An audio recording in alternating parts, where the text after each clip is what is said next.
Are we good? Okay, we're good. All right. So we're gonna start the meeting. Welcome and thank you all for coming. We have, first we're gonna do the pledge of allegiance. You came to part of this. I pledge allegiance to the flag of the United States of America and to the republic for which it stands, one nation, under God, indivisible, with liberty and justice for all. All right, now we have a very special treat for this meeting. We had a request, student request for performance.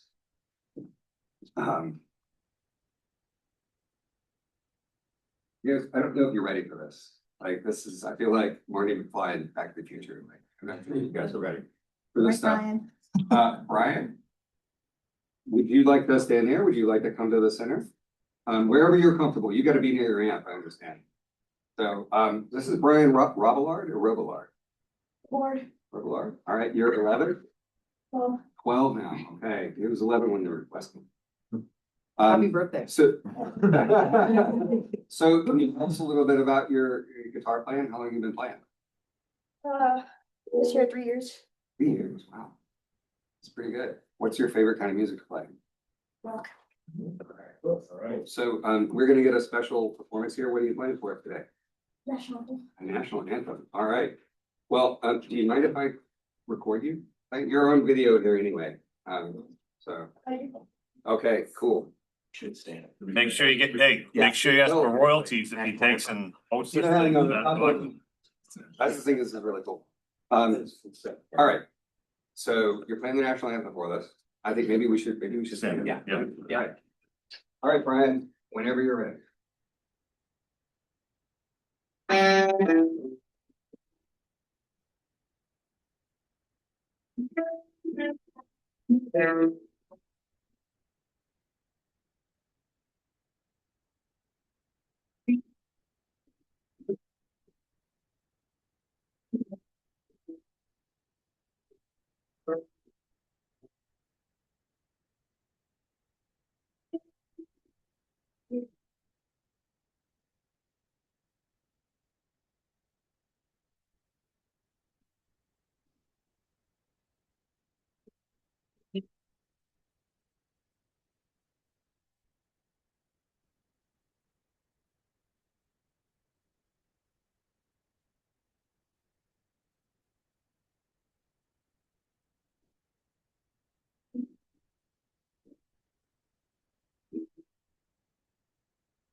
Rock song. That was great. I think you should play a rock I song. know. So Do you have another one?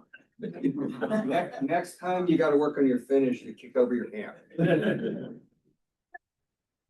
Go really rock and roll. I know you're gonna say smash the TV screen. The Who, no? They're gonna get that rock and roll. Listen, they're crazy. Thank you, Brian. so Thank much. So I was thinking about Brian's performance last night, because I hadn't seen him play and they'd requested to come before us and play. And I thought, something for us to consider is, God, we have a ton of, so we're getting our school districts, right? We've started a new program where we have a school administrative unit spotlight, right? To get some understanding of what the schools do here. And it's really been great.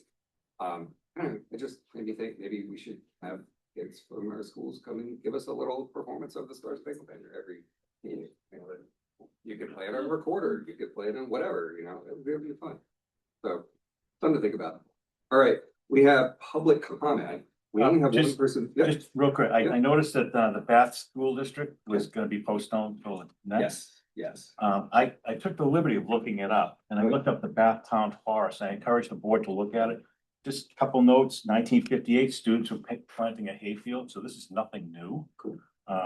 And I think I mentioned to Jim about how the property was acquired. So if you go to the Bath Town Forest website, I thought it very interesting. You get a nice precursor to what we're gonna see and what we're gonna hear from the school district. No, thanks. Yeah, so we asked the folks from Bath Village School to wait till next month to do their presentation, only because we have a lot of hearings today that have to be, most likely they'll be conducted in non-public session. And so we just didn't want those parents to be waiting too long. It's already a filled meeting, so it was just a time issue. So we'll get them back next month. So public comment, we have one person signed up, Robert Shake. Chaps. Yes. Thank you. You want to sit here? Yeah, so, or, yeah, that's fine. So we have 3 minutes. Timer's not gonna work for this, so It's- we'll get it working for the next. Okay, so the timer's not working, but I can use my phone, which I always do. All right, great. So over to you. So good morning, I'm Robert Schapp, Superintendent of Schools, Oyster River Cooperative School District. And thanks for the opportunity to speak to you this morning. I want to focus on some questions and concerns about a program that falls under the Innovation Schools. That is the purview of the State Board of Ed. I applaud the State Board for commitment to innovation. I do think providing schools, districts the opportunity to innovate has incredible value relative to progress and student outcomes. And to that, I'm speaking here certainly on behalf of the students of our school district as well as the school board. I do have questions, concerns about one program, that is the Granite State Online Academy. And I had the opportunity to look at the founding documents around innovation schools. And I want to mention and quote Dr. Nathaniel Green on the press release. I have tremendous respect for Dr. Green, and said that the intent of the innovation schools is to provide an opportunity to implement creative and innovative strategies, increase student achievement, and reduce achievement gaps in public schools. We're all on board for that, and I am fully in support of it. Which brings to the question of the board's approval of the application of this online program. It seems to me that replicating VLAX, which is a successful program, is redundant and does not really ascribe to what I would call innovation at this point, is well established. But my biggest concern is the due diligence about the board relative to the partnership with Stride K-12 as a for-profit entity. I would ask that you pay attention to the national, I guess, performance of this outfit, because as late as May 2025, the Gallup McKinley County Schools in New Mexico terminated the contract of Stride. And if you look at the public documentation, there's extensive, and I say extensive, concerns about performance, and that is breach of contract, but more so, they're underperforming in terms of academic outcomes. And besides the fraud and I think abuse that has been outlined in public documentations. So as the arbiter of, I would say, public education for students in Oyster River and the potential for a student to be involved in this online program run by teachers in Indiana by Stride, I have grave concerns about credibility of their performance and their ability to provide quality educational experience for students across the state, but let alone for Oyster River. And so I urge you to, if you haven't, to look at the 30-page document, to look at the claims that are public relative to the performance of Stride K-12 and reconsider the application for this program, which will not provide positive outcomes for students as the intention for what the Innovation Schools grant. So thank you very much. All right, did anyone else miss the sign up sheet and want to speak in public comment? All right. So we have, as I mentioned, 4 hearings. We are most likely going to have to go into non-public session for these. The first one is parent and Pelham School Board. Are the parties here? The Pelham School District is. Okay, is the parents here?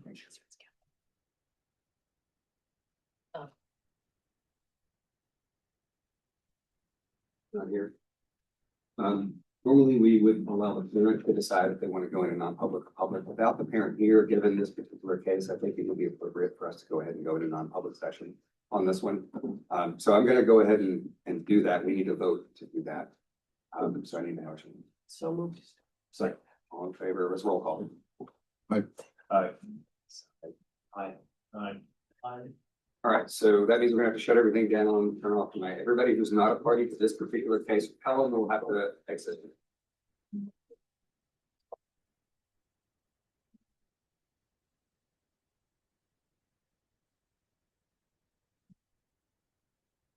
Minute, yeah. Seal the minutes, yeah. So we have a motion to seal the minutes. Do I have a second? Jim LeBeau is out. Well, Bill already seconded, so let's roll call. I just people. And I want to state for the record that our, Jim's. y'all, the computers are out. So five. So the previous non-public session, there- Oh, yes, amazing. You didn't bring your son? Okay. Okay, so we're gonna gavel in our public hearing. There we go. So, we have. I just look like now. Well, you know, when it expires, Oh, it's 3 minutes. He can't see I it, can't so see it he. well. So. Yeah. Can you reset it? Can we reset it?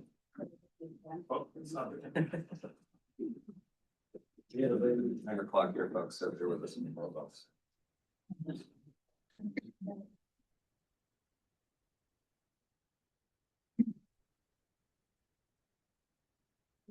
Again. Oh, yeah, okay. Yep. Means countdown. Sundial, Okay, so. Starts the countdown. The start button. Start. Right up. Vote. That one's done. New technology here. So we're gonna open our public hearing on, we have 2 public hearings. Here at the same time, the initial proposal for physical education teacher, ED 507-16, and helping education teacher tier 507.15.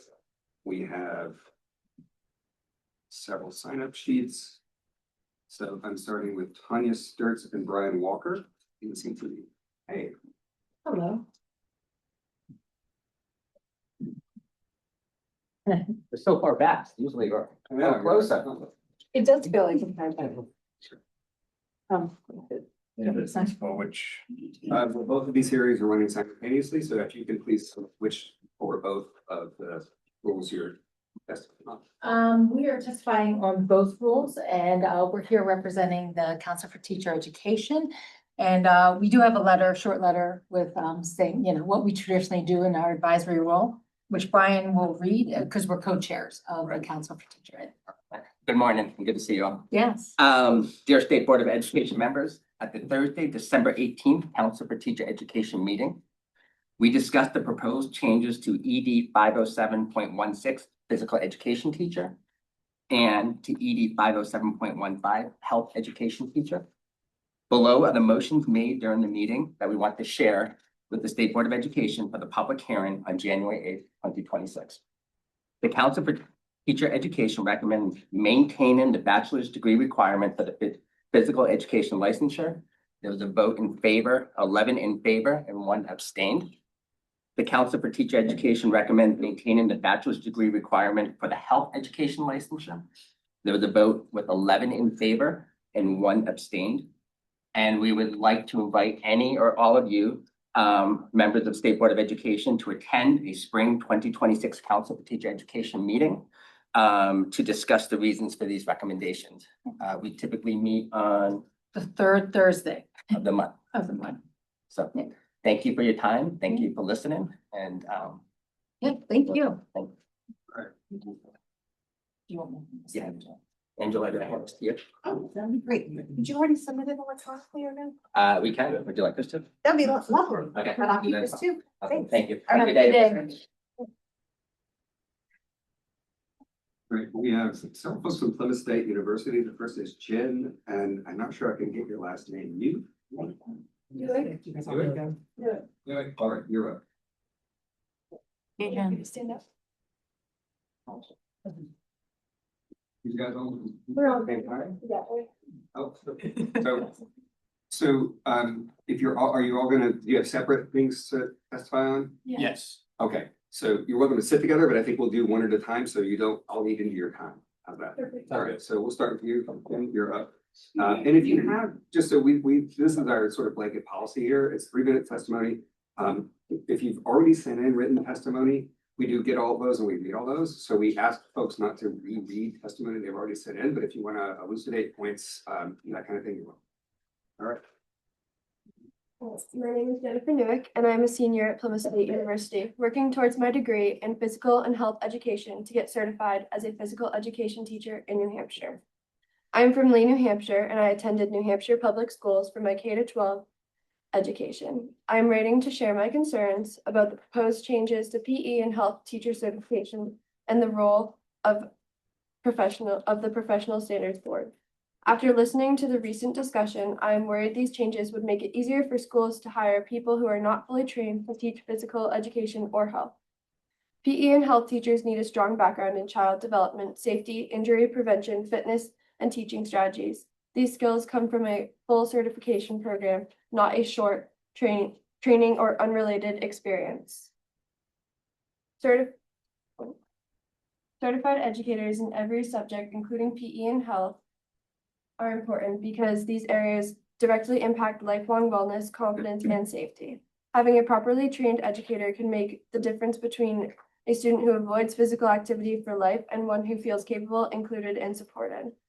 As a future educator who is committed to serving New Hampshire students, I respectfully urge the board to maintain current certification standards and continue to require fully certified teachers to lead physical education and health programs.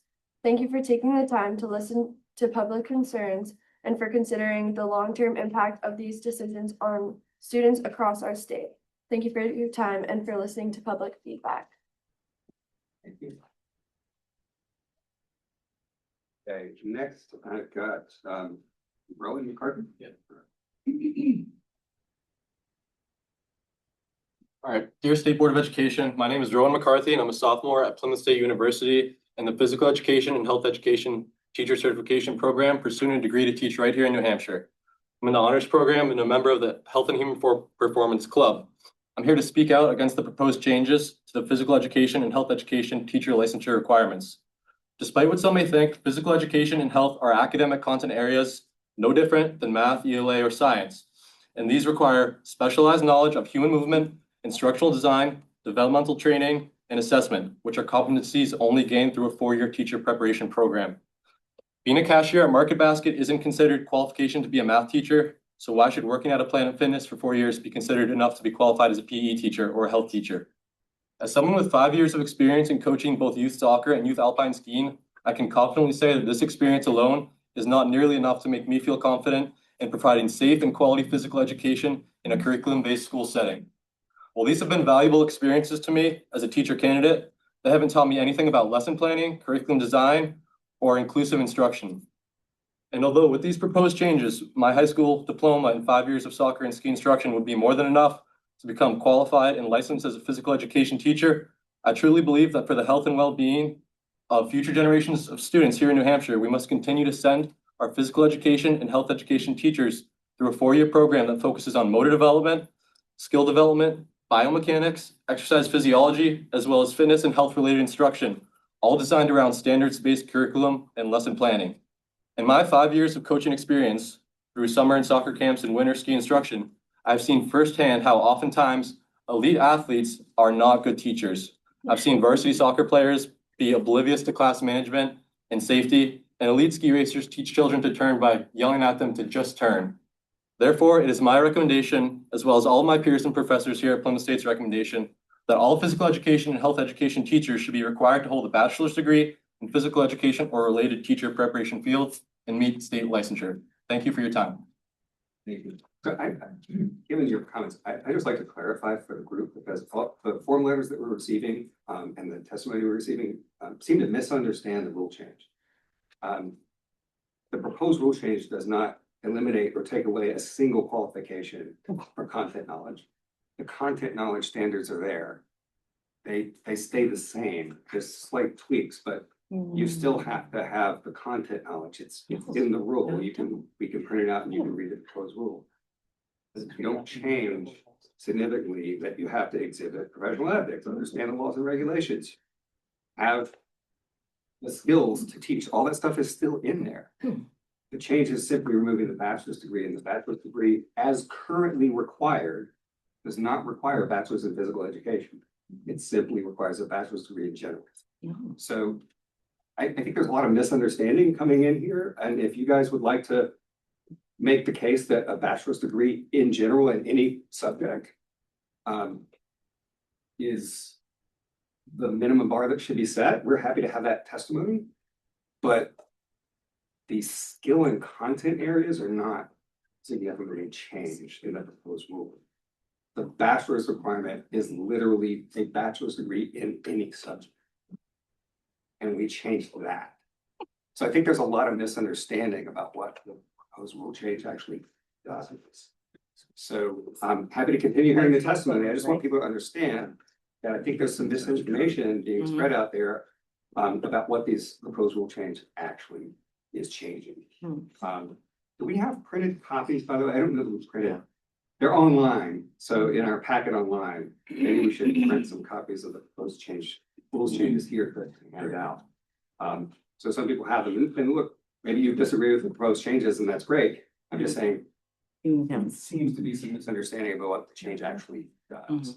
So with that, Amanda Spencer, I assume that's Amelia. Amelia? Yeah. Okay. All right, you are up.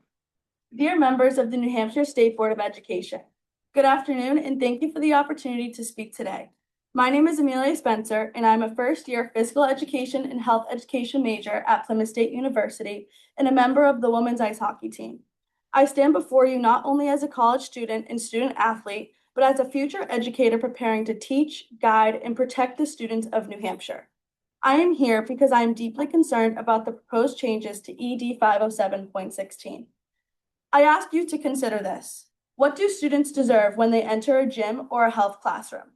Do they deserve educators who are fully trained or environments where safety and inclusion are optional? Physical education and health are not filler subjects. They are required components of an inadequate education and directly affect student safety, emotional well-being, and lifelong health. So why are we considering lowering the standards for who is trusted to teach them? There is a clear distinction between health club experience and being a licensed physical education or health teacher.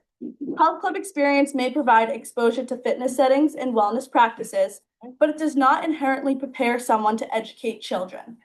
Educators are trained to teach. They study child and adolescent development, assessment, classroom management, differentiation, inclusion, injury prevention, and curriculum design.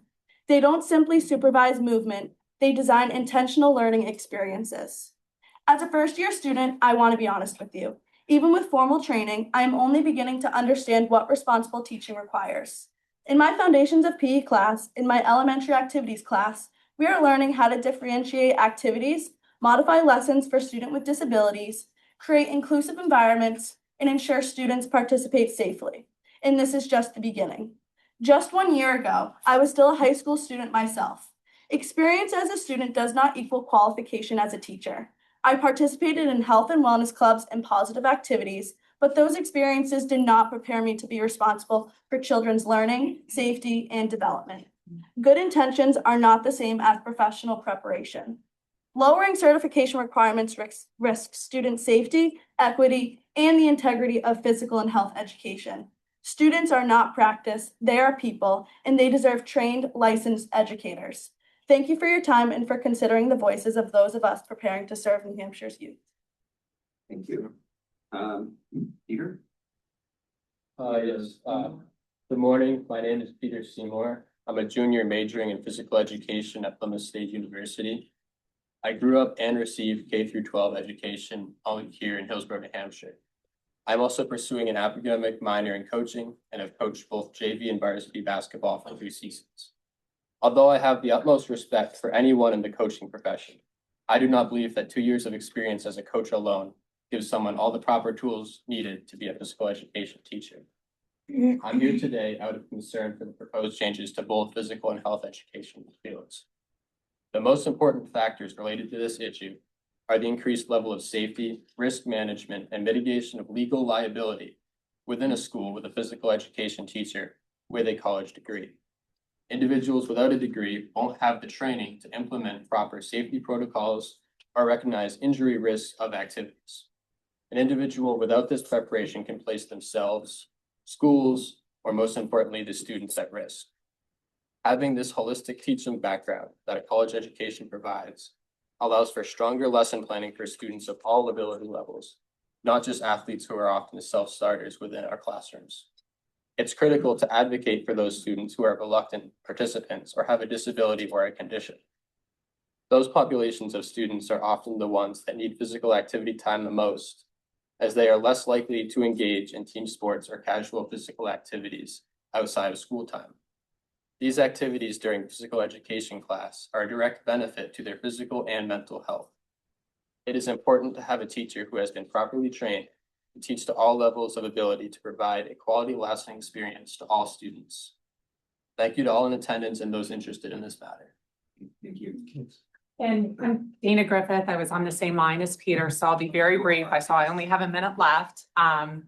But I am a retired middle school teacher, a resident of Maltonborough, and a current professor of practice at Plymouth State. And just want to urge all of you to take the words of these students very seriously and continue supporting the students in New Hampshire, ensuring that they all do have quality physical education and health education courses as we're moving forward.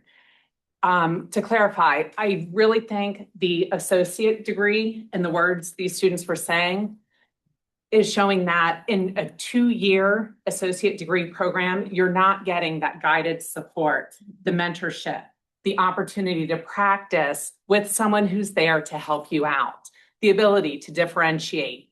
The charge of a public school teacher being the fact that we don't just help athletes, we help every single student, gifted, special ed, second language speakers, whoever is in our classroom. And they're here to do that for the future of New Hampshire. Please accept these letters on behalf of myself, other students, and of course, our wonderful students who are here today.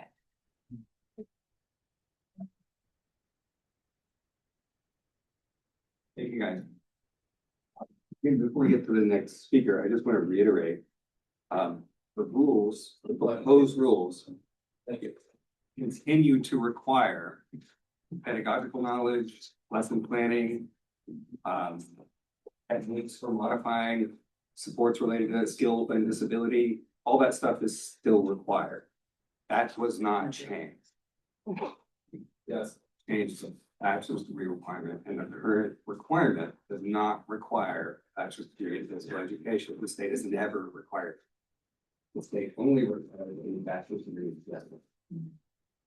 That's the current rule. Under current rules, you do not have to have a bachelor's degree in physical education to be a PE teacher. That has never been required.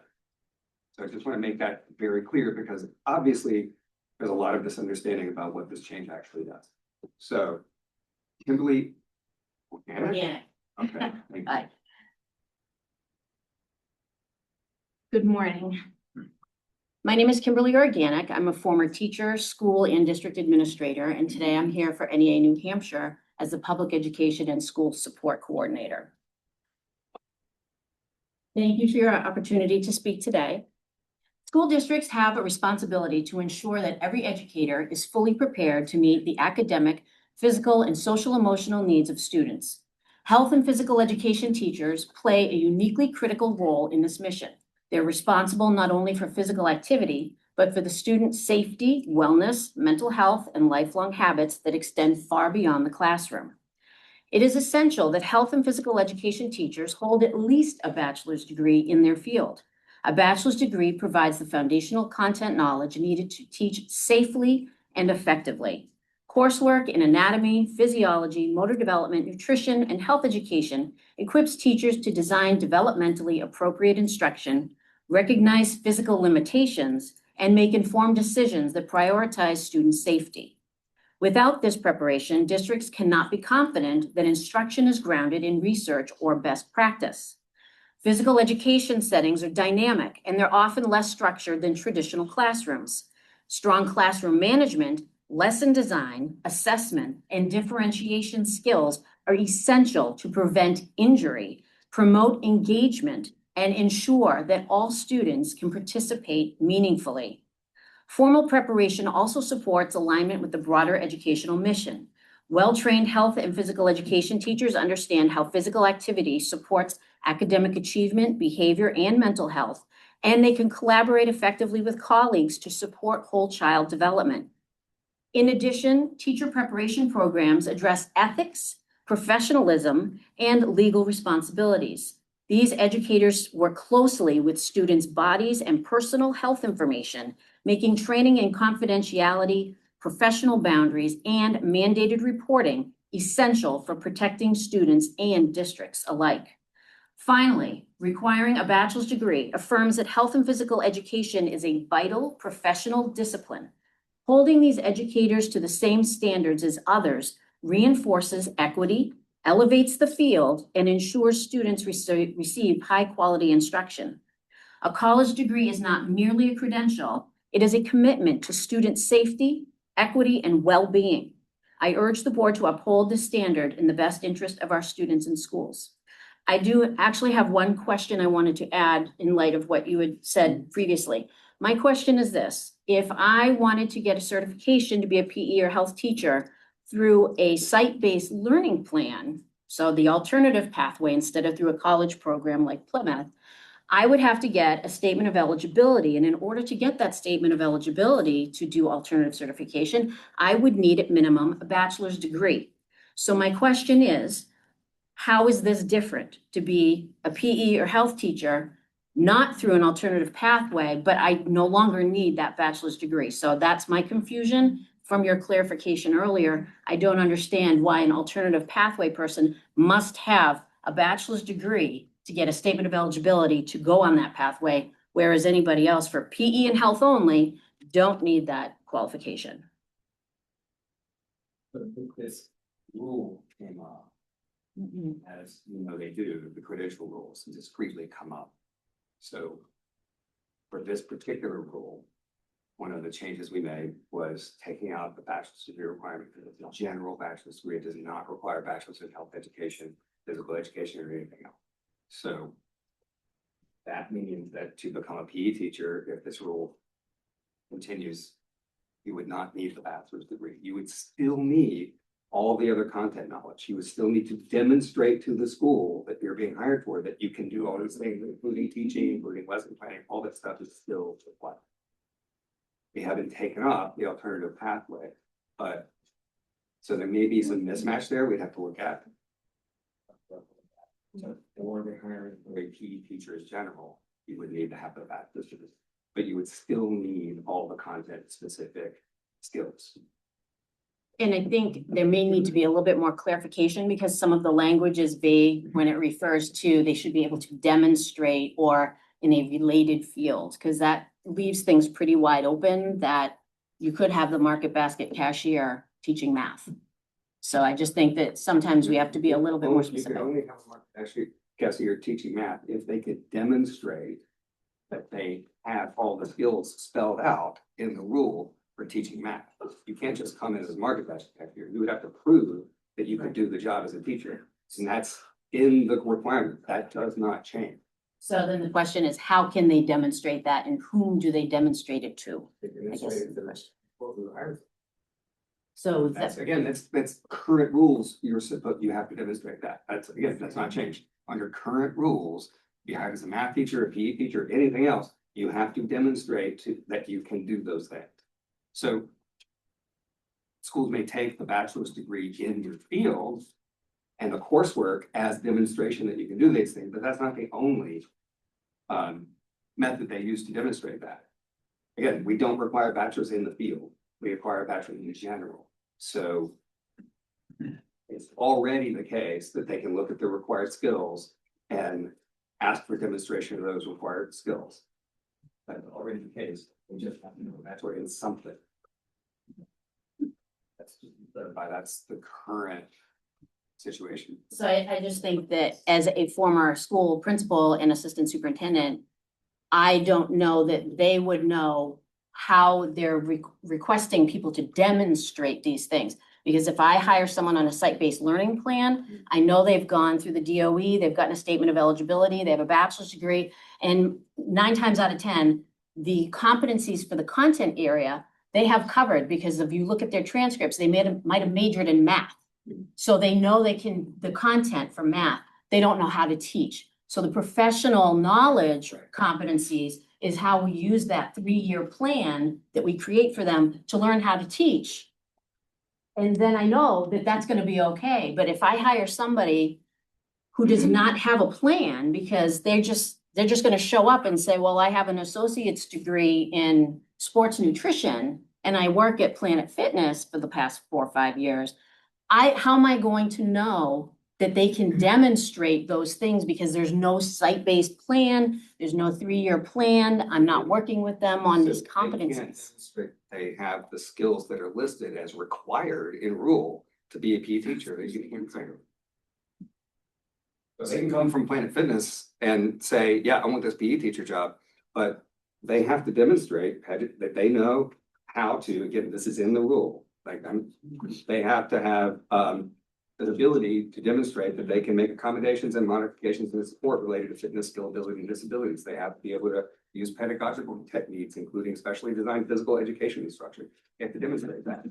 So So basically, they need to come in and while the kids are in school, come in and teach a lesson for me. Let me see you differentiate for the kids on the IEPs and let me see. that's in the current rules. The rules do not the current rules do not require a bachelor's degree in physical education. Yeah, They do I'm not not, require that. yeah. So they just require that you have a bachelor's in something. If I But may, now we're not requiring a bachelor's. Right. can I have a point of order? Yeah. Because there I'm is. just trying to, she had a question, I'm trying to help her I understand. agree, but in all fairness, we had a 3-minute rule. I'm more than happy to make a motion to extend. Fair point. Because others may want the Gotcha. same extended. Gotcha. That's all. I'm happy to talk about this later, we can email back and forth. Yeah, absolutely. Trying to help her understand that that's a fair point. Yeah. All right, Thank you very much. I appreciate your time. This isn't one. But there isn't.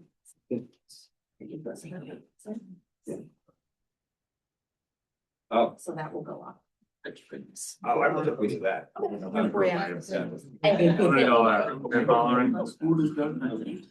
We don't need that. We have Phil. 3 minutes.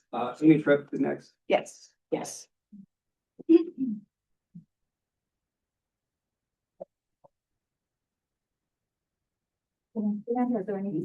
Okay, feel more comfortable standing.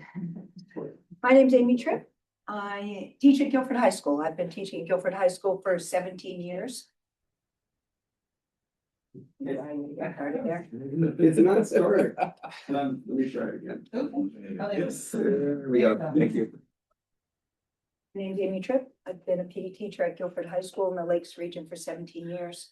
Before that, I was 13 years in the fitness industry, working at a health club. I believe that I bring a unique perspective. I appreciate the time to speak today. Was also recognized as the NAPERD Teacher of the Year last year, and much appreciate that recognition also. I've heard all of the rhetoric that you're saying about the 4-year degree, and I appreciate the clarification. I would agree with my colleague that just spoke. Very difficult, potentially boots on the ground for my principal or my superintendent to know that they're hiring a qualified person if they have had the lower qualifications that you're proposing. One of the proposals is that you have 2 years in a health-related field. And then potentially you could demonstrate, as you've said, that you could be a PE teacher. As my colleague stated, there's no way that I can demonstrate that to you in an interview. I can say it all you want. So I'm interviewing with you as my principal, and I'm saying I'm qualified. I can show you pedagogy, this and that. And then I say, okay, great, I'm gonna hire you. Sound great. It was a great interview. I appreciate it. Here you are with my students. Not safe. Don't know movement patterns, don't know pedagogy, can't do what they say. If you go through a certified 4-year schooling degree, you know that you are going to get that information. You know you're hiring a qualified teacher. That is my fear for the state of New Hampshire and our children in the state of New Hampshire, that they are not going to get good qualified people to teach them physical education. I'm passionate. I'm passionate about what I teach. I'm passionate about the people that I've helped. Multiple parents have come to me and said, thank you. Fitness for life is what my daughter has right now because of what you taught her. I can play badminton when I'm 25. I know the rules and the skills. I can help a young child with ADHD to be able to move and get their bodies moving. Let's see, health science, entry-level medical assistant, pharmacy technician, health information technologist. That's what you get for a 2-year health science entry-level program. Now go teach 25 students and be able to safely teach those students. I'm very concerned that that's not going to happen. So I respectfully would urge the Department of Education to reconsider this, to have it be a 4-year degree, have more checks and balances than what you're proposing, because our principals and superintendents at the ground, boots on the ground level, they are not going to be able to hire qualified people and no qualified people. Thank you so much. Thank you. Thank you. Okay. Esther Kennedy. Thank you.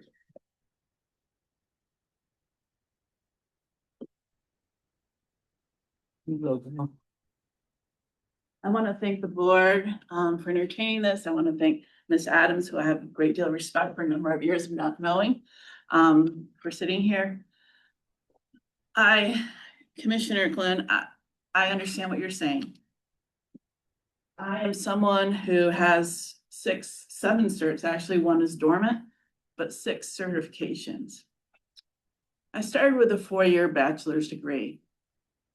And then as I felt that I wanted to expand or move into a different area, I would go and get the knowledge that you're sharing with us. But I got it from an institution. I came back to the school and shared the fact that I had gone through all this coursework. Every time I went for a new certification, I would gain new knowledge about the area that I was going to be working in. And I really expanded me and helped me grow as an educator. Now, I have been 27 years as an administrator in Guilford School District, and I have seen all different kinds of plans come through the door of people that are looking for certification. I also sit on the board for 20 years for NHTI and special needs. And if you know that program, I helped create that program where people who had a 4-year degree could come back and get certifications in areas. In other words, they had the knowledge base, and then they would come and get the education that they needed to learn how to teach children.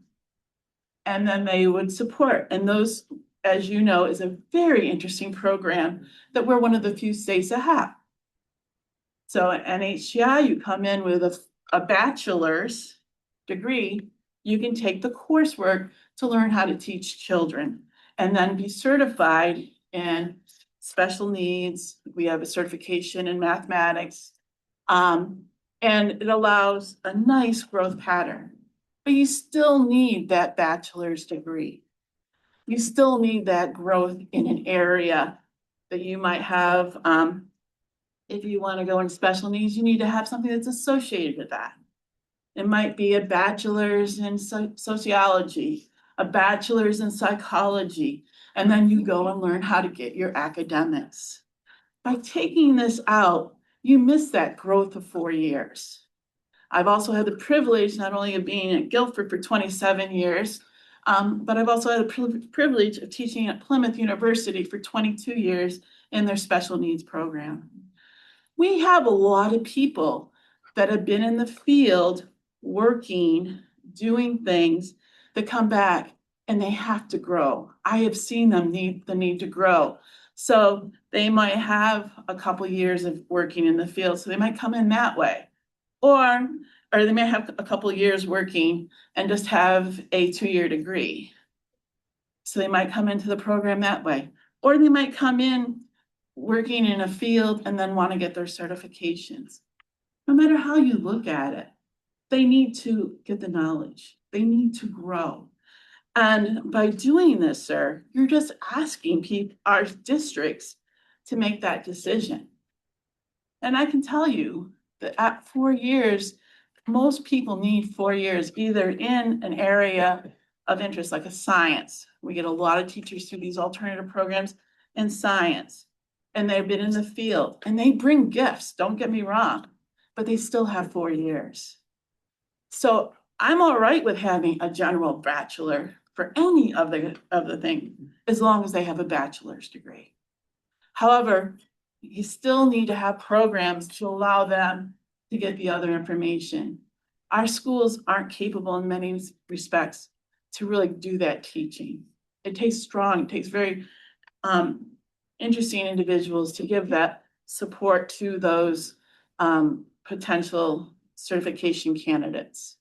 So I just ask you today to keep the bachelor's degree, keep the 4-year degree, understanding that we're going to need to continue to provide avenues to allow people to get the supports to become better teachers. But at least they have a basis. They have 4 years and they have information there to take in. I want to thank the Plymouth students. I think they did a nice job. I also think that they're accurate. If we can get a teacher that has a 4-year degree, that has been through a program in that area, we know we're ready to go. Thank you. Another Keene State College, last name is Destani? Yep. All right, I can't read your first name, I apologize. Thank you, Board of Education members. I appreciate the time to be able to speak with you today regarding this important decision. I think one of the things that I wanted to tell you really quickly about myself is I'm at Keene State College faculty now in our physical education, teacher education program for 17 years. I graduated from University of Utah with an emphasis in sport pedagogy. I also have a degree in sports psychology. And one of the things that I've learned over the time of 17 years of developing physical education teacher ed students is the importance of guidance through 4 years. I think it's absolutely critical working with advisees over the years, 17 years, to see how they grow from year 1 to 2 to 3 to 4. Year 1 is a general understanding of the field. You understand what the basis of the physical education field is about. You start to get educated on the human body and understanding how it works, not only in terms of your anatomy and physiology, but also learning the language of movement concepts through kinesiology. I think it's critically important to also understand how your body changes once you start to move. So that is the exercise physiology background. And all of the content areas that you've listed in your current edit versions is absolutely important. My question to you is, how do you get that in 2 years? How do you get a student to go from year 1 to year 2 and accomplish that in 2 years? My also argument is, although your argument right now is to say that physical education is not literally labeled within that degree option for this content area, I would argue against that. I would say that that content area that's listed in there is actually the content stuff that is required in a physical education teacher education program. In specific, the content areas that we focus on in our program to develop the things that you've listed as qualifications come from our program. Number 1, the ability to understand and pass praxis and then praxis 2. That is critically important. You have to give individuals opportunities to learn that content knowledge to be able to pass those content areas. Number 2 on this list is the skill-based and fitness-based competency. Skill and fitness-based competency does not come easy. You have to teach the teachers how to teach. So you have to show them not only what the content area is, but also to help them learn the content area and to be able to describe that to others. Planning and preparation has been removed from the current edited versions. Instead, it's been generalized to more of a pedagogy understanding instead of actual literally planning, teaching, and reflecting. All 3 of those pieces are critically important, should be put back in. Student teaching and practicum experiences are not in there. So without those critical experiences before you get into the job force, it's going to put them in a really bad and tough situation for them to succeed straight when they start to get their job. I think it's critically important for this group to understand that you can cause a lot of damage if you're going to only allow an associate's degree for an individual to go into those settings to teach. You're gonna set them up for failure. Thank you. Robert Malley? Hey, Bob. I can't believe. There we go.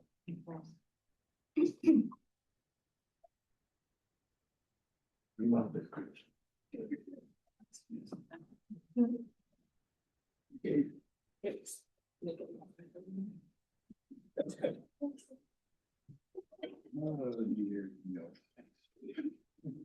Happy New Year, and thank you very much, Chair Klein, for allowing folks to weigh in on this important discussion. Most of you know that I'm currently the superintendent of SAU 29, which provides services to the independent districts of Chesterfield, Harrisville, Keene, Marlboro, Marlow, Nelson, and Westmoreland. When the ED 306 rules were up for revision, there were a lot of concerns with the initial proposed changes. At that time, I offered testimony urging this board to avoid party agendas and to keep our schools, and more importantly, our students, out of political playgrounds that are engrossing our nation. And in the spirit of collaboration with professional staff, progress was made in addressing some of those concerns. So I say thank you. Thank you. However, it does appear that some of the political shenanigans continue to plague our public schools. I thought I understood the concepts behind local control and what first in nation actually meant, but I admittedly recognize that I was wrong. The expansion of education freedom accounts, the discussion on universal open enrollment, and more recently, the movement for SAU consolidation are the tip of the iceberg obstructing our educational vessel. Realistically, we all know that about 90% of all icebergs are submerged underwater, thus making navigation even more difficult. Adequacy funding, statewide education. Is this related to this? Yeah, I'll get there, I promise. I promise. Go ahead. Adequacy funding, statewide education, property taxes, ignoring court rulings, and making our state the political test pilot, just like Mikey of the Life cereal commercial ads from years ago. You remember, let's get Mikey, all sit at the base of those icebergs. It's no longer a secret, as colleagues from around the country have indicated lawmakers in their state are waiting to see what happens here in New Hampshire to help guide agendas elsewhere. Granite Staters deserve better than this, and I mean all Granite Staters, inclusive of our students. Lowering expectations for teachers in physical education and health would be the opposite of what is better for students and for the citizens of New Hampshire. There's a reason why all states require a bachelor's degree for these positions. And while it may seem that PE teachers play games, I can assure you they are much more deeply versed in the science of movement and exercise than your average rec center volunteer. Further, they manage classrooms that are the largest on campus, both indoor and out. They are schooled on teaching a variety of skills and activities to all students that can be taken with them for the rest of their lives, as well as the nuances in lesson planning, unit planning, educational psychology, anatomy, physiology, kinesiology, and the adaptation of their content for students in special education. They are equally as valuable to a faculty as every content area teacher is. In our districts where I am, our teachers are collaborating regularly with one another to hone their craft to better serve our students. At the bare minimum, to now say that their investment in both time and money no longer matters is a little bit insulting to them. And while I'm not entirely clear how this even became a topic in the first place, lowering expectations for those that serve our citizens simply doesn't sound like a best practice for any industry. We wouldn't expect hospitals to lower the expectation for nurses, for doctors. We wouldn't expect airlines to lower the expectation for pilots. You know, you just wouldn't want that for what services you go and see. I'm sorry, but you're well over time. So if you have written, we can accept it and make sure we. I've got less than 30 seconds left. All right. Go ahead. All right. So I understand the discussion from earlier on how it only simply says requires a bachelor's degree, and looking at the proposed changes to an associate's degree in health science, it seems to me that it makes more sense to add that not the associate's degree, but the health science to the bachelor's degree rather than eliminating the bachelor's degree. You've heard plenty of testimony on why it takes time to acquire that knowledge and skills, and I don't need to rehash that for you. So I appreciate your time. I do wish you a happy new year, and it's really good to see you all again. Well, do you wanna? Drew, real quick. Superintendent Malik, I'm remiss for not thanking you for hosting us on our last meeting. And I really appreciate that nice cold wintry tour of your school. Very appreciative. No, it was a pleasure, and all of our folks were really pleased to see all of you out in our neck of the woods, so it was awesome. So, thanks. Hello, I'm an associate professor at University of New Hampshire, and I want to commend everyone for speaking so well today and passionately.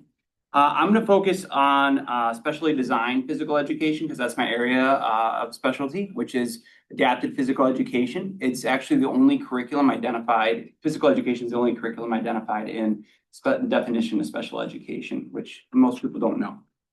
We also have an Office of Special Education Programs funded grant to train 35 adapted physical educators in the state of New Hampshire. We're in year 3 of that. The reason that we have that grant is because we were deemed having a critical shortage in the area of adapted physical education in New Hampshire and the wider New England region.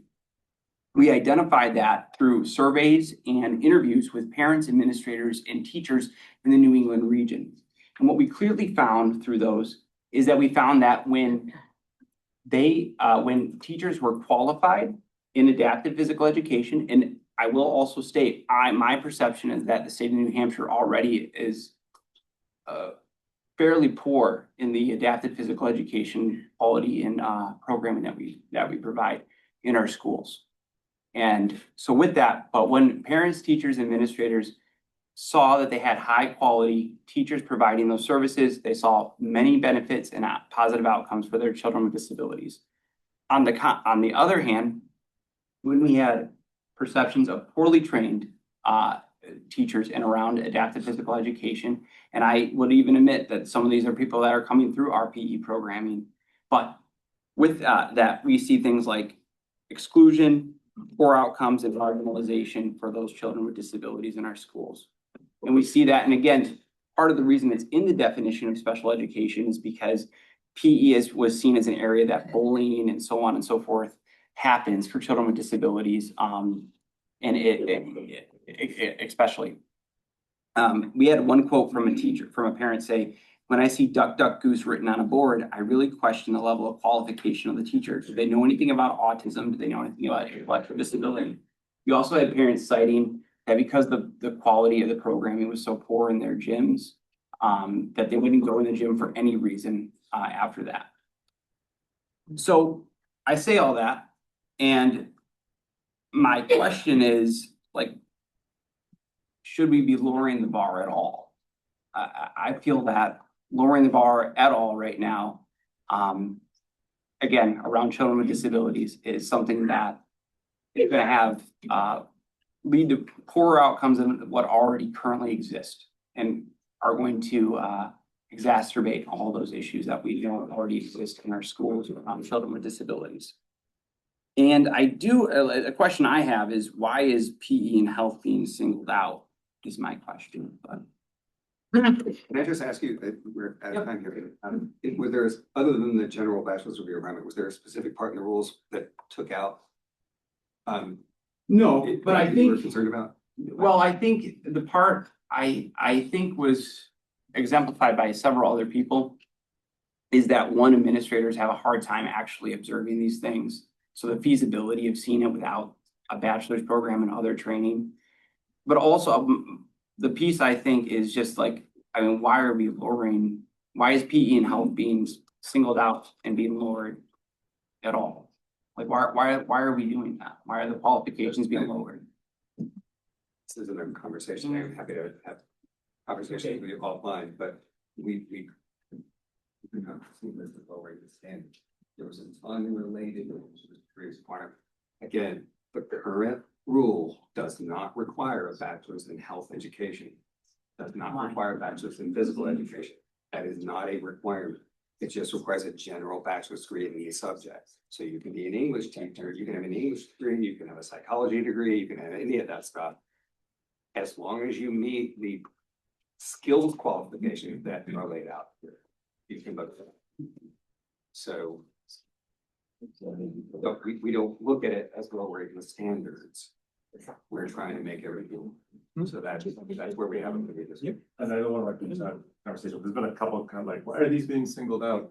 And rules expire, and we just have to look at them as they expire, and the ones that are just coming up for like in routine, we doing these all the time. Every meeting we have rules coming up, it's happening to be in the timeline right now. All right, so thank you. If you want to email me, I'd be happy to talk later. Marcia McCaffrey.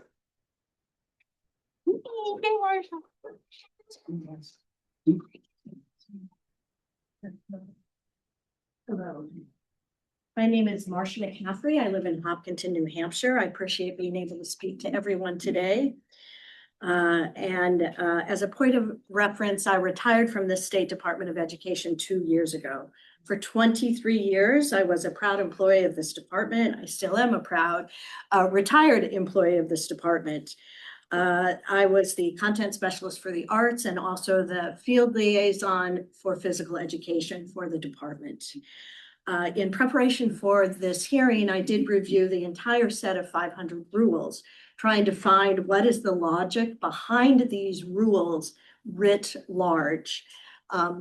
I have written testimony. I'm not going to repeat what others have said more eloquently than I have done. I will turn this in and send Angela a digital copy as well, so you can read these. So in listening to others, here are the points I would like to bring out.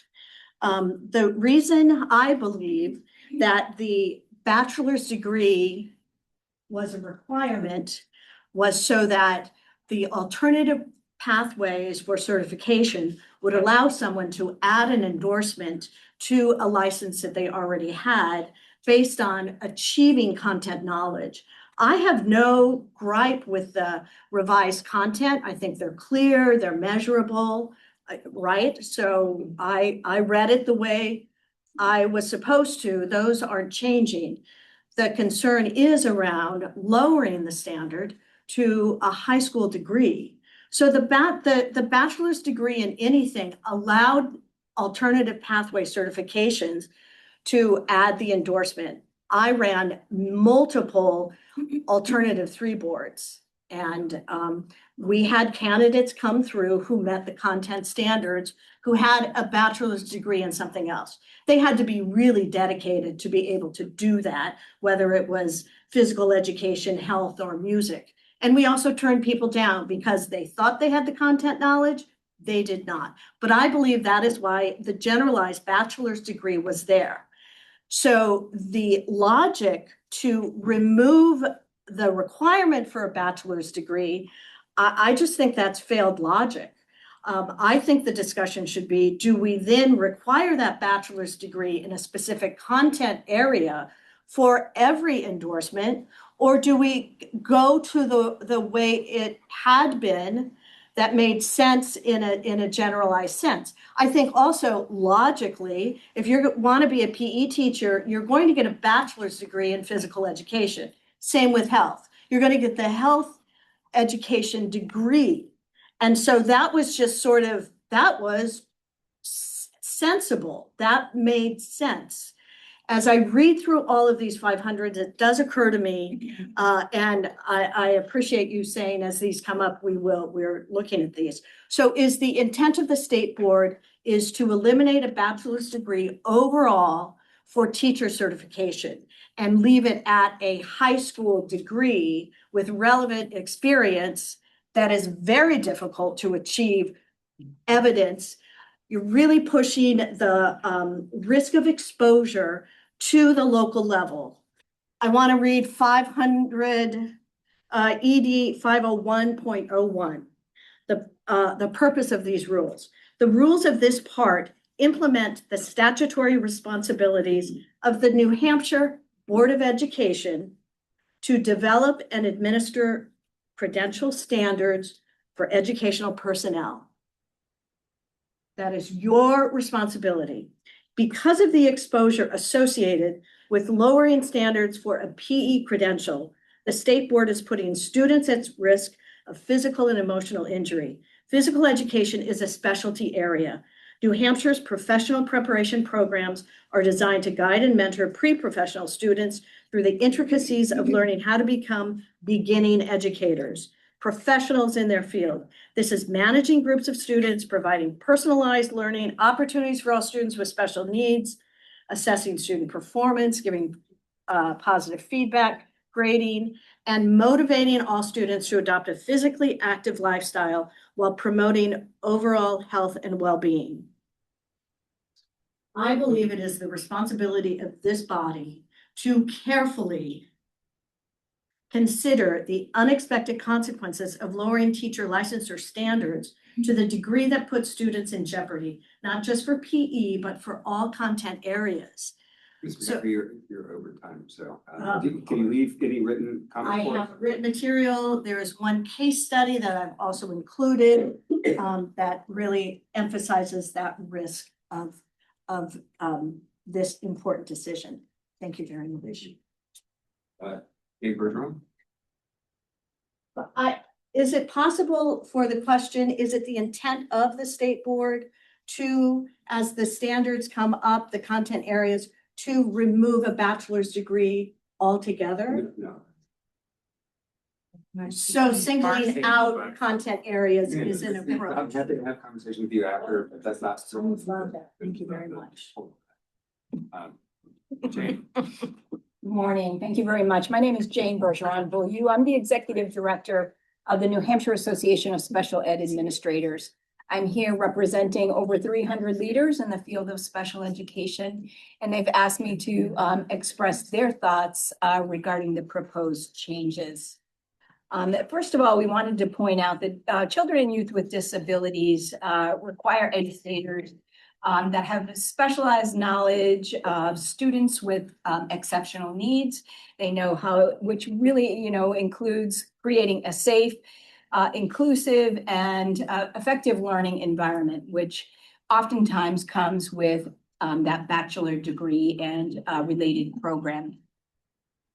The proposed rules don't require that a bachelor's degree be required for phys ed teachers. We truly believe that all educators working with students need to have a strong knowledge of instructional strategies, curriculum accommodations, modifications, assistive technology, and being an effective part of an IEP team, which comes with an education program and a bachelor's degree. Phys ed teachers must have the legal understanding of all of the aspects of special education, which comes with a bachelor's degree and related programming. We would also point out that when it comes to a free and appropriate public education, physical education is a part of that for our children and youth with disabilities. And ensuring that our phys ed teachers are fully equipped with a bachelor's degree is essential if they're going to meet the needs of our exceptional learners. In closing, our association and our members would like to say that if New Hampshire is committed to improving the learning outcomes for all of our children and youth, and to make sure that they are career and college ready, it's essential that the educators that are working with them have a minimum of a bachelor's degree. And that includes phys ed as well as all of the other areas. We would also say that in closing, the removing the requirement of a bachelor's degree is worrisome. And it really could have some significant impact upon the children, youth, and the families that we serve in the world of special education. So thank you so much for the opportunity to be able to share the thoughts from our association and also for the service that you all provide to New Hampshire. Thank you.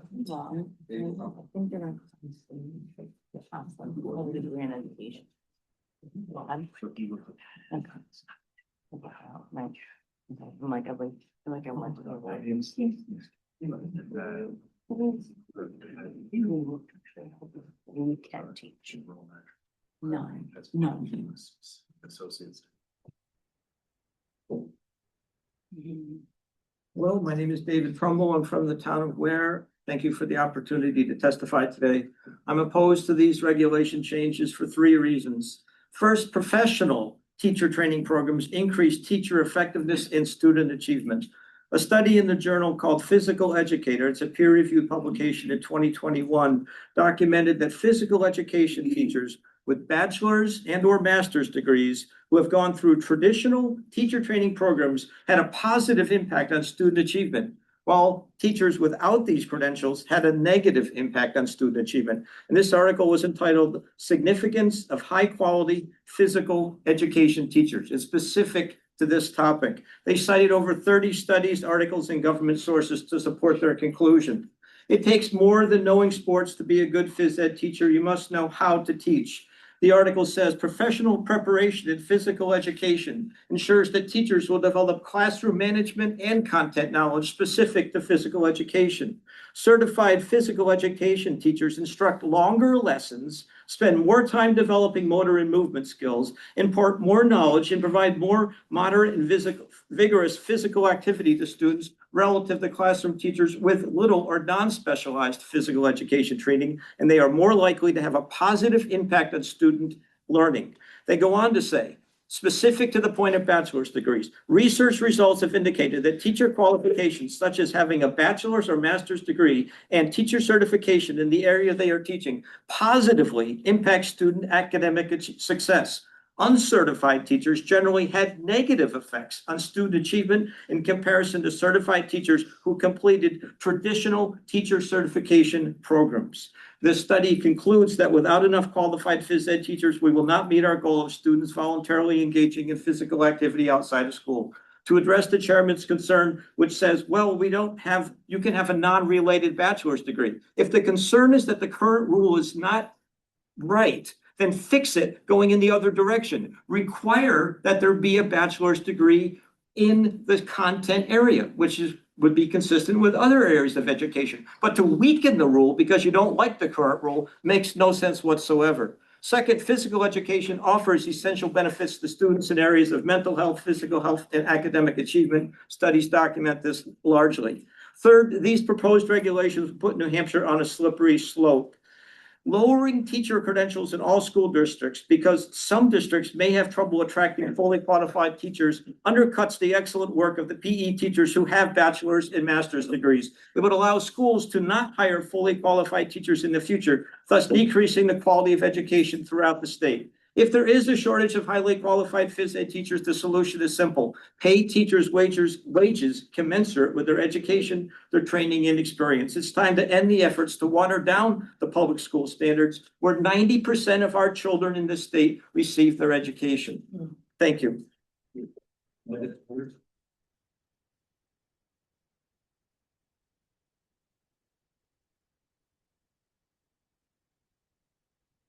afternoon. For the record, my name is Linda Tanner. I am a retired physical education teacher, having taught 35 years at a public high school. I served on the education committee at the State House as a state representative. I taught at a college, Colby Sawyer College, as an adjunct professor in wellness. And I'm currently serving on the school board at Sunapee. I am here representing myself and my profession. I want you to know that because there's a common misconception that physical education is not athletics, recess, or recreation. It's a structured academic subject that integrates cognitive, social, and emotional development with physical activity. It is included as part of the school curriculum and taught by licensed teachers that have an academic background and specialized teaching skills. Physical education and early learning includes areas like spatial awareness, developing large and fine motor skills, learning cooperative and competitively through games and movement education. At the high school level, the emphasis is on lifelong skills, knowledge, and wellness, fitness activities that create a foundation for learning skills and lifelong activities in sports. Reducing the academic requirement, and from the previous discussion, I have looked at the proposal from the Professional Standards Board that had the bachelor's degree. And so state school board has reduced that requirement. Reducing that academic requirement and eliminating the Department of Education's review and assessment process for competencies for physical education and health teachers' licensures creates a myriad of problems in assuring the candidate has acquired the competencies you've outlined in your proposal. Alternative certification pathways already exist for those few seeking to enter this teaching area without a bachelor's degree. Removing the bachelor's degree requirement and assessment of competencies for the majority seeking licensure in health and physical education risks exposing students to dangerous instruction, increases liability for schools, and may result in dissatisfied parents. And ultimately, students are going to be less prepared for lifelong health and fitness. Sensitive topics such as mental health and sex education require highly trained, mature, and well-prepared educators. Allowing that 18 or 19-year-old, not from Market Basket, but maybe having worked in the hospital cafeteria, with minimal experience to teach these subjects risks student safety, educational quality, and could easily result in misinformation, discomfort, or even harm to students. These required courses demand comprehensive, science-based instruction and sensitive delivery by a highly trained teacher. Your proposed changes to teacher licensure, not employment, but licensure, will endanger students, diminish educational outcomes, and create unnecessary risks for the schools and communities. I urge you to reject your current proposal, go back and revisit and review the recommendations from the State Professional Standards Board that collaborated with people in the field and maintain high standards of licensure for all teachers, including physical education and health teachers, which are based on set competencies. And I'd take any questions that anybody might have. Thank you for your time. Okay, that is all that we had. I wasn't able to sign in, but I do have public comments.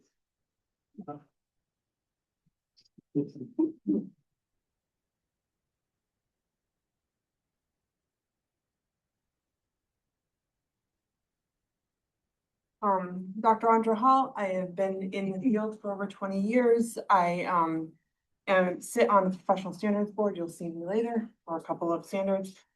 My comments are in direct reflection of the discussion that you guys had on October 9th, 2025. I am speaking to the fact that you have decided to take the bachelor's degree requirement out of the standards. When Tim Broderick spoke about the PE standards in October, he referred to a graduated system for CTE programs.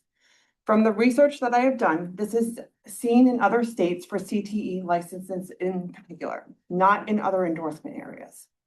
Because the PE and health standards are still attached to ED 505.03, which is the professional education standards, and the specific PE and health standards that are based on the National Society of Physical and Health Education SHAPE standards, there is a bar that has been set.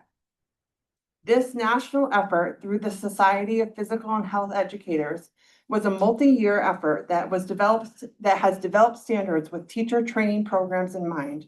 So in other words, the skills that are required for new educators.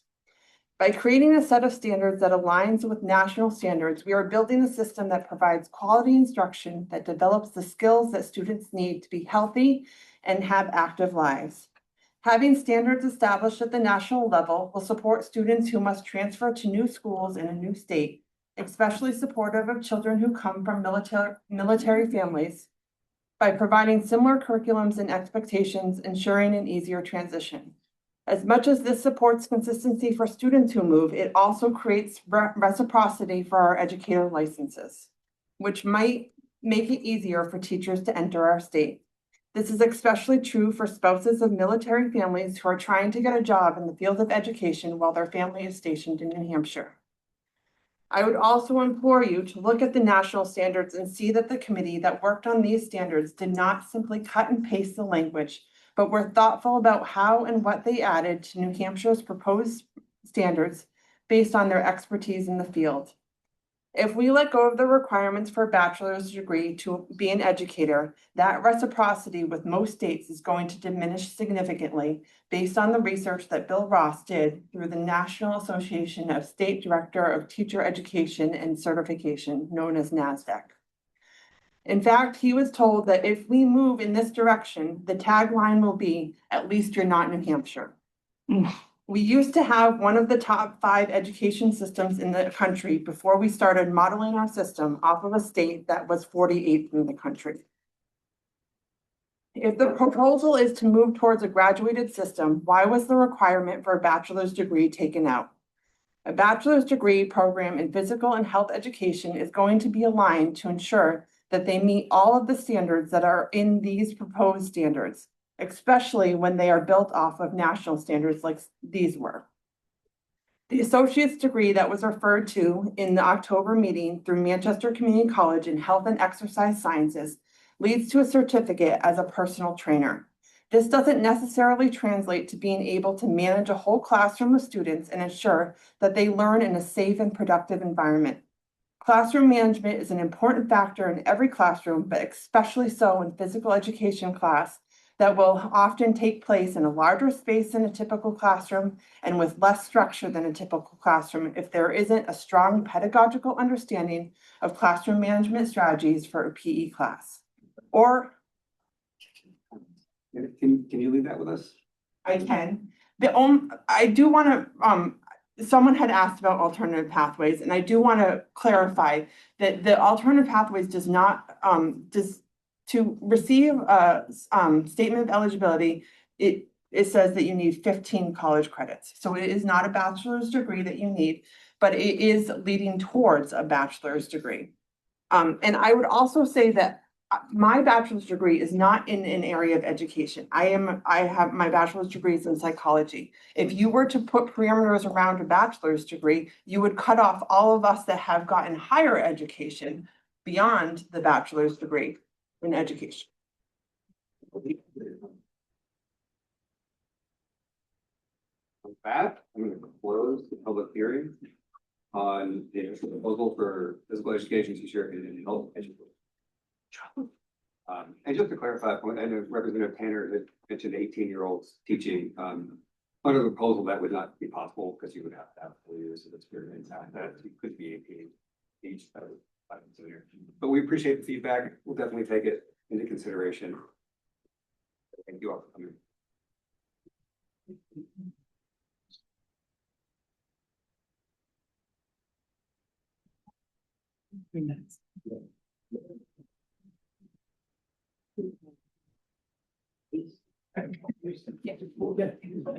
So there's one and mine is. Oh, well,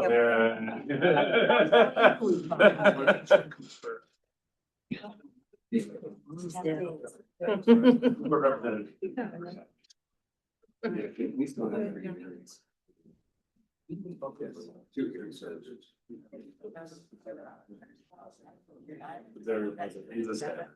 These rules have existed, right? So if you go to the actual, we are. No, so there was a bachelor's degree standard, but it didn't say in the bachelor's degree in, where we are now an associate's degree from health sciences.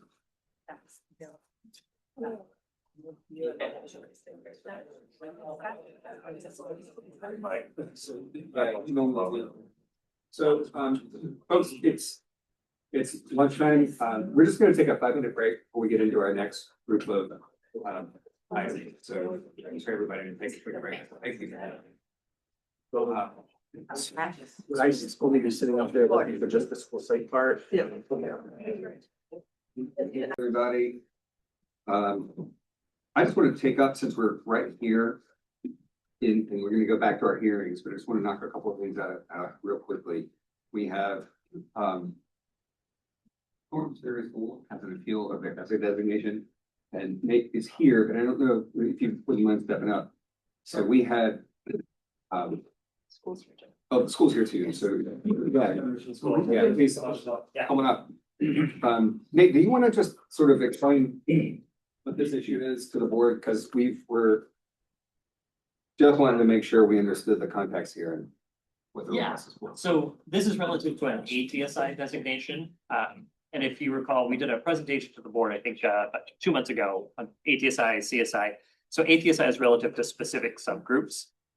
In this case, as we look across the 3 years of data for Thornton's Ferry School, there was a situation where their English language learner subgroup in one of the years had 0 students in it. And the way the language is written is you have to show growth with a group of students over 2 years within a 3-year period. But because they didn't have any students, it wasn't possible to have growth in that year. And so our system, when we run the code for the designations, just saw there wasn't growth and it kept them within that designation. When in reality, they didn't have students, so you couldn't show growth and they should have exited. So we're just here to bring a motion to the board to say that Thornton's Ferry under the federal rules should have exited because they didn't have students that could have demonstrated growth during that year. So it requires 2 years of growth? Yes. So the first year they did have growth, and the second year there were no students? So Or there vice was a versa? year where they couldn't show growth because there were no EL students in the school. Yep. And so we don't want to continue to penalize a school in a situation where they would never be able to exit because they don't have students that can grow within the school. Yep. So there's not actually a proposal in here, so we need to vote to approve this request, right? All right, so who would like to do that? I move that the Board of Education approves Thornton Ferry Schools. That's not appeal. Resignation. Yeah. Second. Yeah. All in favor? Aye. Okay, thank you guys. Sorry you had to wait so long. Sorry you're cold. Thank you. May I just say, I'm Everett Olson, Superintendent Merrick. May I just say how helpful members of the Department of Education have been. They have been wonderful partners in working with us. No, thank you. I'm here. Yeah. There's some really, really good staff here. Okay. Nobody's here from EAC, right? The Home Education Advisory Council. No, they're not. Okay, so I think we just accept this report. And I want to see if we can get to charter schools. Do you guys want to just go ahead and present to us? I don't think it's a take very long, but.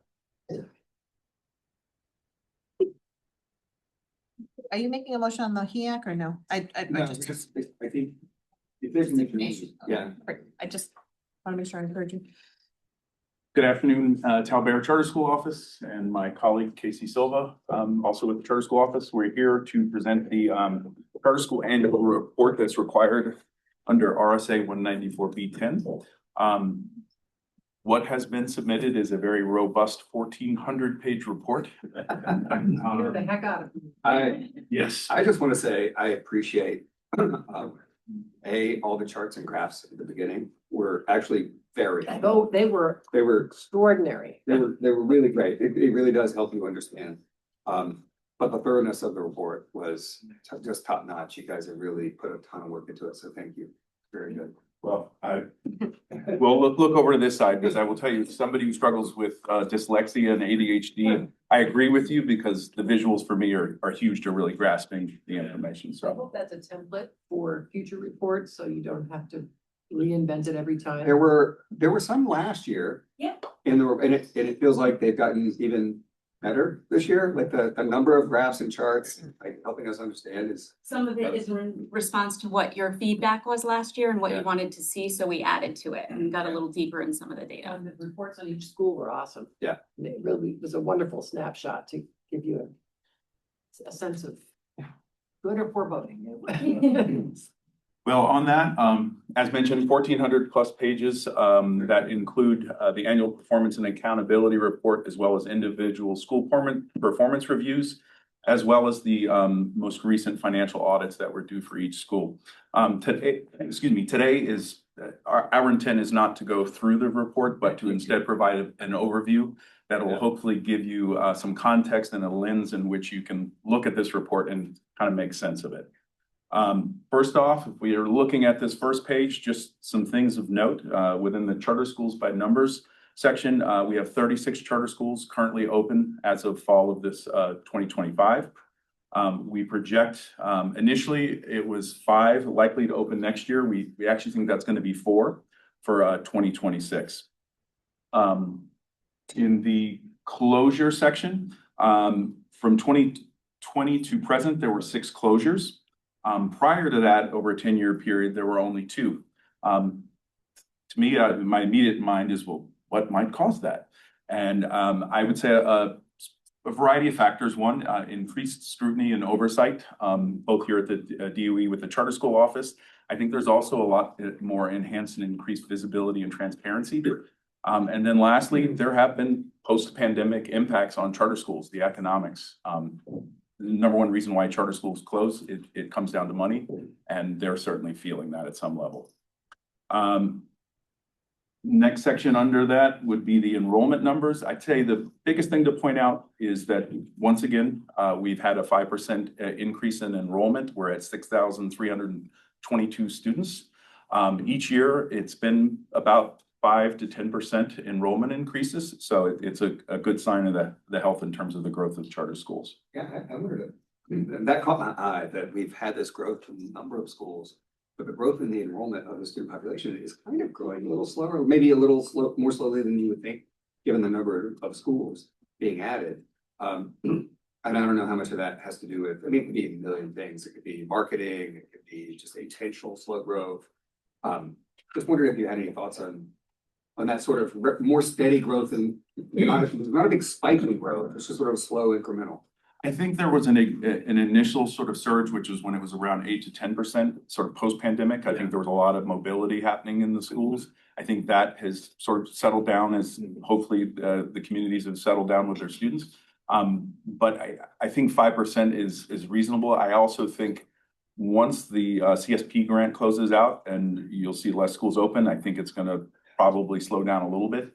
But it's going to take several years because many of these schools are going to be increasing their enrollment as they grow out through years 1 through 5, and then they'll kind of cap out. So, but you also have, so you have a decline in traditional public school enrollment. You have an overall decline in the school age population. So you are seeing, I mean, so even 5% growth is, pretty strong considering the population that they're pulling from is shrinking. Absolutely. Yeah. The last section on this, just charter schools by county. I'd say of note with that. Hold on, lost my little slide. I just would point out that most of our growth, if you look at the schools by county, is Concord and North.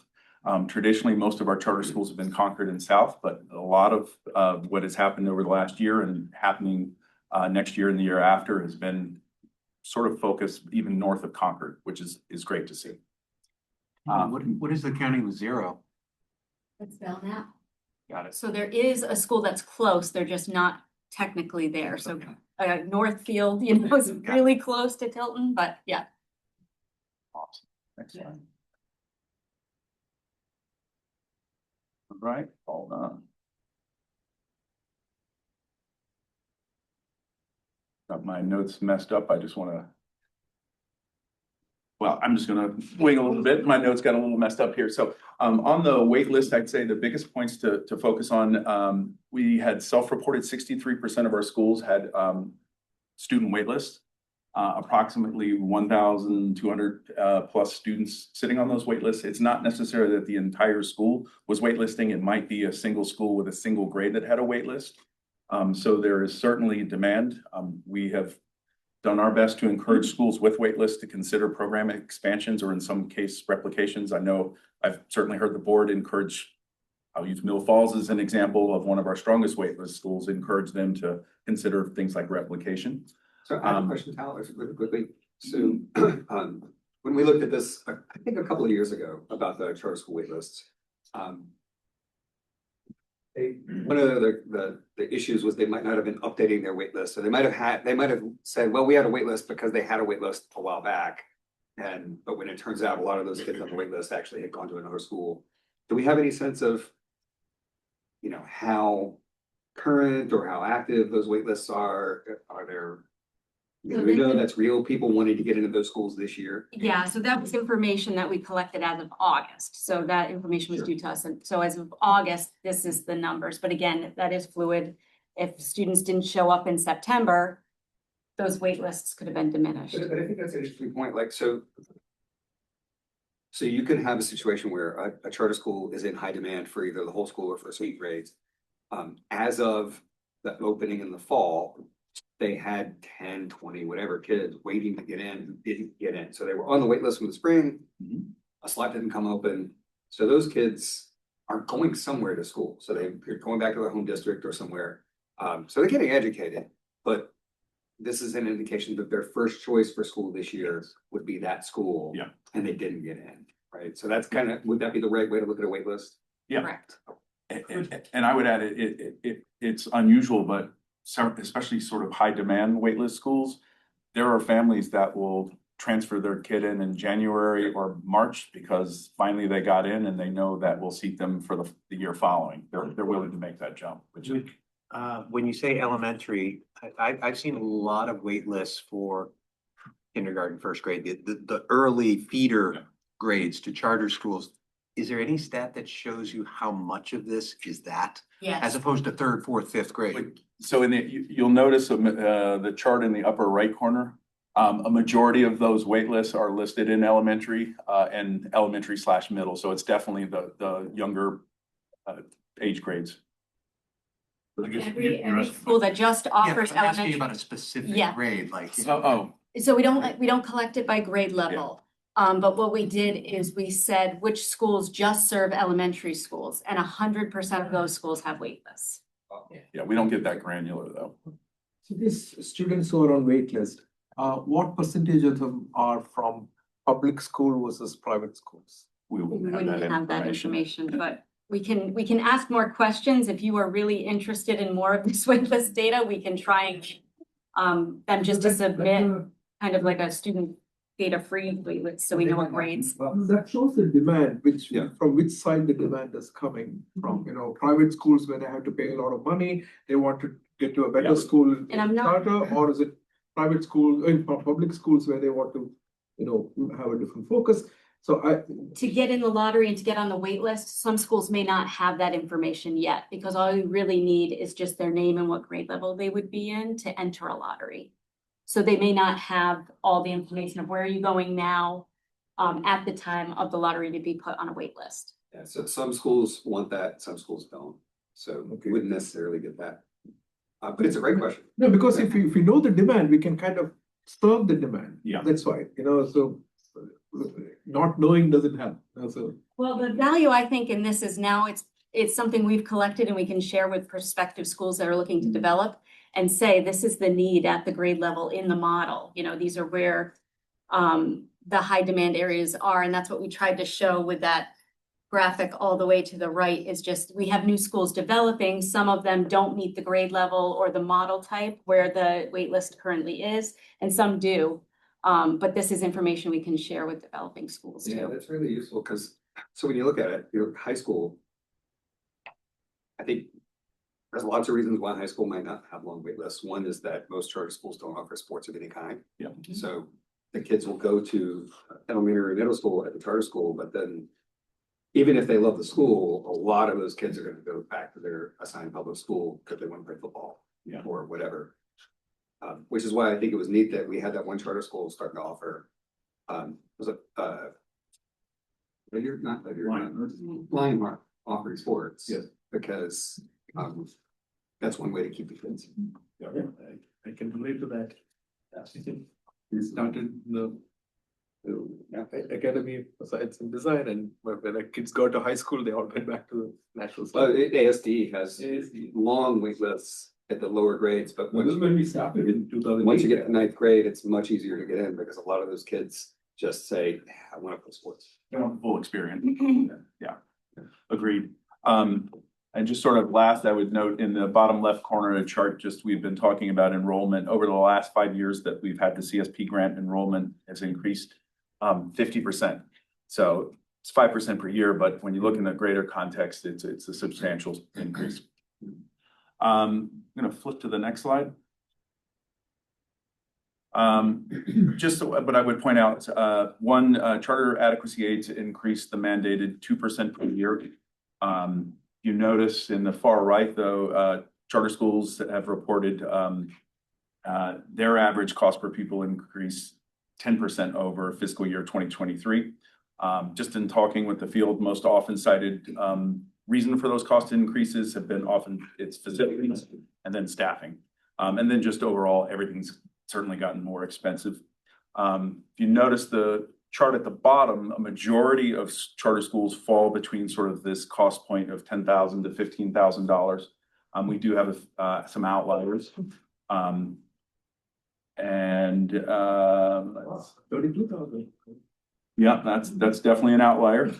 So North Country, they have partnerships with their local districts who actually, if I remember correctly, their local district will tuition gets fully over, right? They do have tuition agreements with their. So that could explain their higher numbers. They're actually getting, as opposed to getting the 9,000, they're actually getting the full 20 or whatever it is.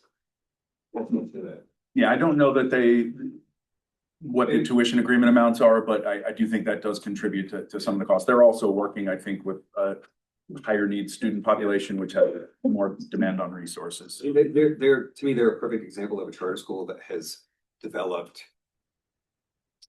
really strong. They're actually partners with their regional school districts, and they tell their regional school districts, here's what we can do for your kids who are struggling in your district, send those kids to us.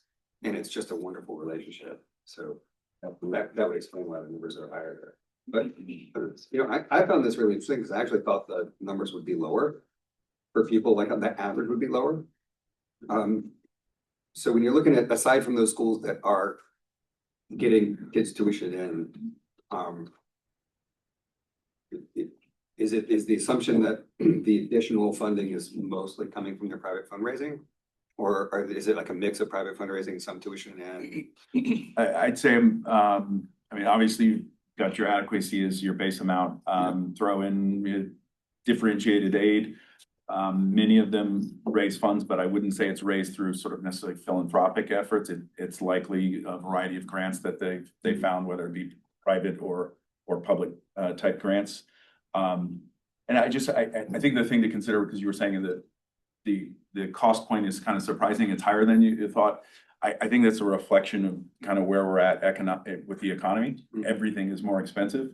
I think that is magnified with charter schools simply because of their size. They don't have the ability because of economies of scale to, as an individual school, to reduce costs. If there were a way that they could partner up with other charter schools to make, gain purchasing power, I guess, would be an awesome thing, but that's something they need to work on, certainly outside of our scope. Is there any correlation between sustainability for a charter school and where they lie on that spectrum? Because if you're only getting a guaranteed 10 grand per student, and you're budgeting for 12 or 15 or 16 or 17, yes, you've got all these other resources and fundraising and pie drives and all this stuff, but from a sustainability standpoint,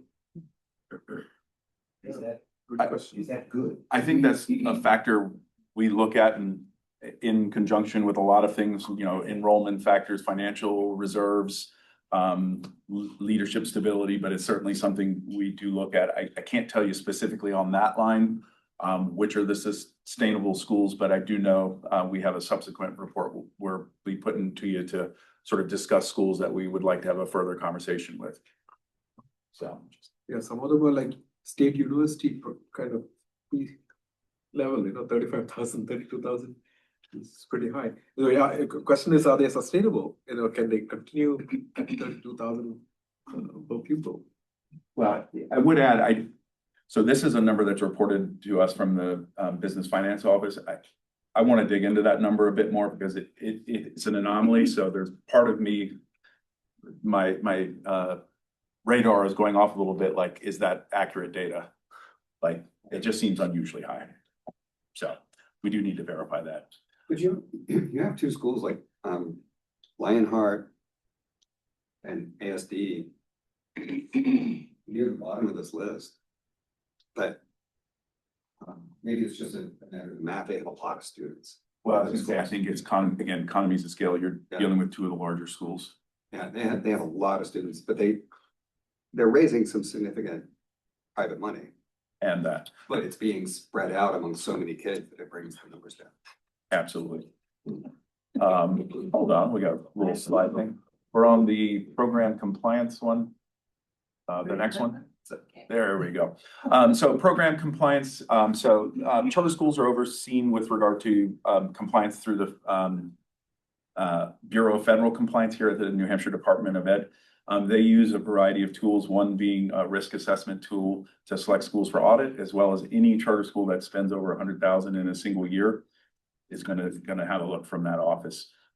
For FY24 overall school findings by that office were actually reduced from the previous year.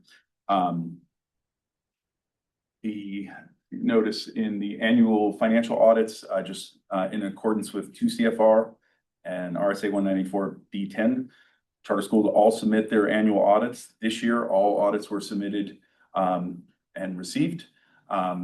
This upcoming year for SY 24-25, they're not due till March 31, but we're in a good place because as you know, y'all have seen through the last 12 months, we've had a couple schools that had to play catch up on audits. Right now, all our schools are where they need to be, which is a good place. That's pretty impressive. Amazing. For the first time. I know, I was gonna have to, at least in our experience, this sounds like that might be the first time that's happened. You would know better than us. In the it's the time that first time I've in been our here, time. but that's 4 years, yeah. Commissioner says it's the first time. So congrats, that's really, I think reflects well on the staff of just really keeping on these schools. And good job. Well, there's an old saying from my backyard where I came from. It's people respect what you inspect. And I bet there's just more oversight, which is helping. And they're really working hard to meet that expectation. So on the annual reporting side, everybody got their annual reports. We did have ones with the exception of one school. We've been working with them. They had some issues with leadership change and we've been helping sort of support them through the transition. It's not something we're particularly concerned about at this point because there's been a lot of communications related to that. On the business compliance side, charter schools, they have a variety of organizations they report to or register with, examples being Secretary of State, Charitable Trust Unit, SAM.gov. All of our schools, we went back, did a look just to make sure everybody's current registered. All schools were up to date with the exception of one school that was listed as not in good standing with the CTU. It was really came down to new school leader came in, didn't understand the process. Once they were made aware, quickly rectified, it was resolved in a week. So everybody's current and up to date. That is actually kind of my section of this. I'm gonna pass off to my colleague Casey. Were there any questions in addition to any of that so far? Awesome. Great. Casey? Continuing on, last few years, we provided you with some information on school facilities. What we didn't see much change from last year when we looked at the data, but we did dig a little deeper into the building ownership question. So last year it was just, do you own or lease? We wanted to see a little bit more nuanced data because we do know like some schools are supported by a foundation and they actually own the school building. So that's like a closely held relationship. And what we found is that it's about a 50-50 split between ownership and lease right now out in the field. And of that, schools reported about the same ability to grow. So about 60% of schools have room in their facilities to grow. The only thing stopping them is either finances or demand of students to be able to do that. And thank you for the way you broke that down with the affiliate. I think that's really important to sort of look at the whole picture there. But I was a little surprised. I thought you'd see a much higher percentage leasing. So the fact that we have so many schools owning their buildings indicates there's a real long-term investment on their part in the sustainability and to just a commitment to being here. And we've gone beyond that initial startup phase and they feel well-established enough and confident in their fundraising going forward and their enrollment. Yeah, and I think we have a few schools now that can actually help other schools looking to get into a position where they can own their building. We have a lot of experience there now that we can tap into to help for the future. We have a lot more active construction projects going on this year than we did in previous years. That is more likely because we have a lot of developing schools that haven't quite opened, so their buildings are getting remediated and fitted out for an educational CO. Average class size ticked up a bit from the previous year, but the year prior to that, it was 17. So it's roughly staying kind of in that range. And we had one more school that was applied for lease aid from last year. So same amount of eligible schools, but we had one more school actually apply for lease aid this year. And those awards went up both on average and in total from the prior year. And that average class size is higher than traditional public school average class size. I bet. Yeah, we get that off of the I report, and we some schools report it, some schools don't, so it's not representative of everybody, but I think the highest that I saw was 25 in a classroom. So See, I think though that number can be misleading because you may have a school, for example, that runs daily shifts of education. You've got 4 educators working with the morning shift of students. Those same 4 then work with the afternoon shift. And it then looks like, let's say 100 students are only working with 4 teachers, which looks like inflated class size, when in truth, in the morning, it's really 50 students working with 4 educators or whatever it happens to be. 25 in a high school? question. It's in a K through 8. That's high. Yeah, but to your point, I'm a little. They're more likely to have mixed grade levels. Exactly. Yeah. I'm a little skeptical that it's actually 25 kids in a class and one teacher. Should we call that class size or student teacher ratio? What would be the appropriate term? I think student teacher ratio is probably Yeah. a little more accurate. Or student staff ratio, because that's the other thing. You may have, a principal that teaches one class being counted in that ratio when they're only teaching one class overall. Yeah, just an update on our federal grant that we have. We received that $46 million grant in 2019. We didn't start working on it right away, as you might remember.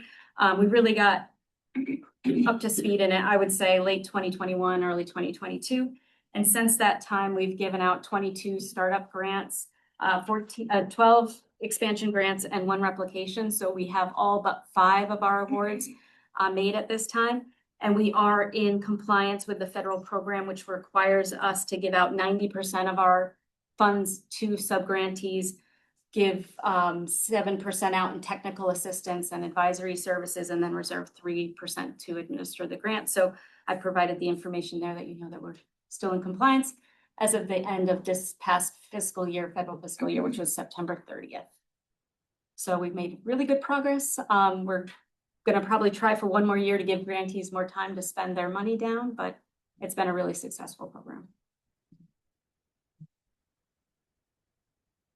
Federal accountability, I think a few months back, you had a presentation on the overall federal accountability program here at the department. I just wanted to call out the chartered school section. So we had 3 schools designated as comprehensive support and improvement, and those were all designated based on their graduation rate, their 4-year graduation rate. I believe all of them are also alternative high schools. We had 2 noted for targeted support and improvement and 4 for additional targeted support and improvement, but we also had 5 exit status this year. So I noticed in the individual schools, the CLEVA graduation rate is really low. Is that measuring just graduating from CLEVA Academy? So if a kid goes to CLEVA in 9th grade or 10th grade and then decides, you know what, I'm going back to Central, how does that affected in the graduation requirement? They would become Central's graduation. So this date. this is measuring if a kid, like, so the 12th graders at CLEVA, like this is measuring their graduation rate. Yes. And I would add, just for context, Bob, certainly it's left to be desired in terms of the level of their graduation rate. I would also say, though, that particular school is very much about sort of individual pathways to graduation, or in some cases not, because they don't discourage students from HiSET if that path that student needs. They consider that a success. And then the other is Some of their students could be on a 5 or a 6-year Yeah. rate because that's what that particular student needs. So is there, because I'd be interested to know, because I agree that that particular school has a unique population and it's trying to serve those needs. And a lot of those kids are just probably not on a path to graduate in another school environment. So can we build some data around looking at that 5 and 6-year graduate survey or the ISET So, outcomes? yeah, I'm gonna interrupt for a second here. We are actually doing this for the state as a whole. So we have a state accountability task force that's Great. looking at designations outside of federal accountability. So relative to this is just for federal accountability and we have no flexibility. Gotcha. But for state purposes, one of the things we actually got an audit finding about it this year is we were including completion of adult diplomas in that. And we unfortunately can't include that for federal purposes, but we are saying there's some value for that for state purposes. So as we are looking at our state accountability task force and the work we're doing and other pathways to completion, whether it's high set, adult diploma program, a 5-year graduation rate, we are thinking that those should be Yeah, considered for sure. for traditional district schools as well as Yeah, charter schools. I definitely So, agree with that. yeah. Especially since the pandemic, when you're seeing so many kids fall off.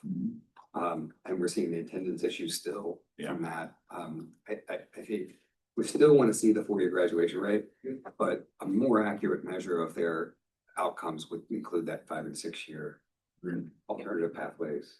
Yeah, and we feel like that as still as a whole. So you'll see that data coming out for not just charter schools, but for all schools in the state.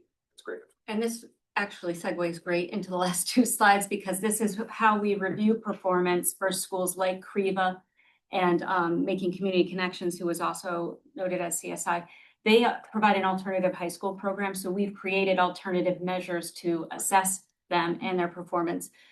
So when we look at charter schools, we assess them on their academic and program measures, organizational measures, and then we measure them financially as well. They get a score in each of those sections and then an overall score. If a school has a unique model, for example, VLAX, one of the indicators we use is attendance. VLAX doesn't have attendance, so we use removal from the classroom as a measure for them, as a reverse indicator of student engagement. So we look to measure the same thing, but in a different way for those alternative schools as well. This year, we evaluated 32 schools because that's the number of schools that were in operation last school year. And we had some strong results. You can change the slide, Angela. Overall, the average overall performance for charter public schools was an 86%. Schools can get more than 100% score. That's them going above and beyond the expectation that we set. And we use a blend of quantitative targets and also qualitative measures with rubrics to assess them. But overall, it was a strong performance. And that chart below is just showing you where the scores fell for each school. So each dot is a score. So one of the, and I really appreciate that. And I noticed, in here, growth is listed as one of the things to measure. And with charter schools, with every school, kids come in at a certain level. But with charters, we often see kids struggling and other schools come in already well behind grade level.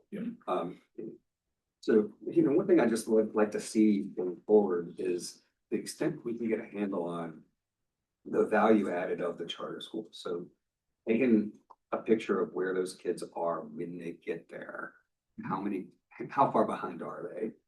And then and I think this is valuable with all public schools. And just trying to get a sense of how much growth are they seeing? Because that's really the key, is not where they start, it's are you getting them to a different place?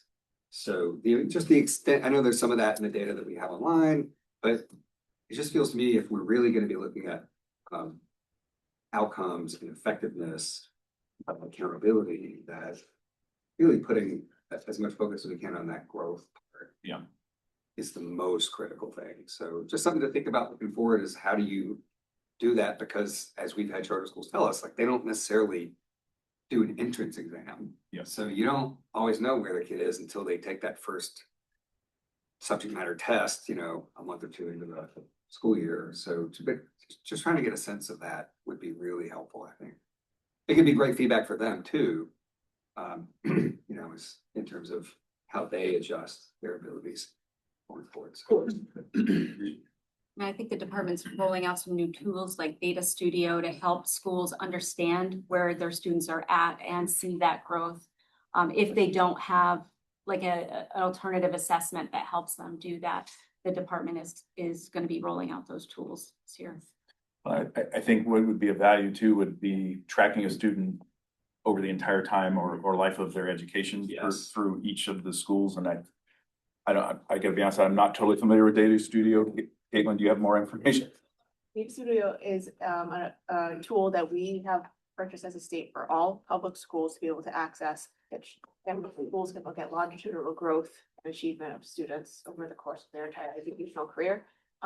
They can use, you know, the state imports our data that we have, which is the state assessments. And they can also include all of their local assessment information in that as well.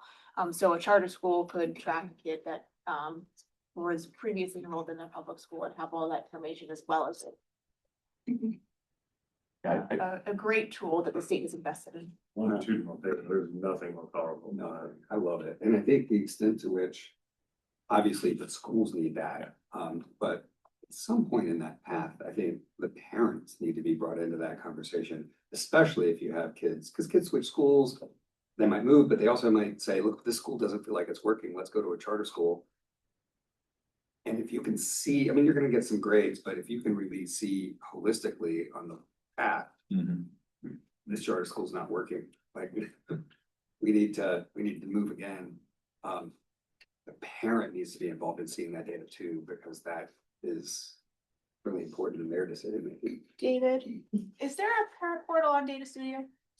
You said that again, please? Is there a parent portal on Data Studio? Do you remember? No, it's for the use by the school districts themselves. Well, it's not that the parent would go into the actual, at the school level, they should be able to share that information. And there is also parent portals on our state assessment tool specifically. Yeah. So through our CamView portal, the parents have access to all of it. Yeah, the only thing I would just add, I think the concern I would have, it can be challenging, especially if a student is moved from one system and, you know, if you're looking at SAS scores and they're in a different system now, and now you're looking at alternative measures that aren't going to give you that longitudinal sort of transit data and whatnot. So, well, that's why I was thinking it would be something that the school would sit down with the parent and talk about, rather than the parent just being able to go in, because they wouldn't necessarily have that context and understanding. So, yeah, agreed. Well, it might be an unrelated topic, but in talking about the enrollment, which is kind of slowly growing or steady, and the number of schools that have increased, all of the conversations I've had with charter schools, everyone seems to be well-intentioned and everything, but from a growth marketing and getting out the word of their school, they might need some help. Is that anything that, from coaching, program, training, anything that can be done to help them, whether it's partnering with some business leaders in the community that understand marketing, that understand outreach?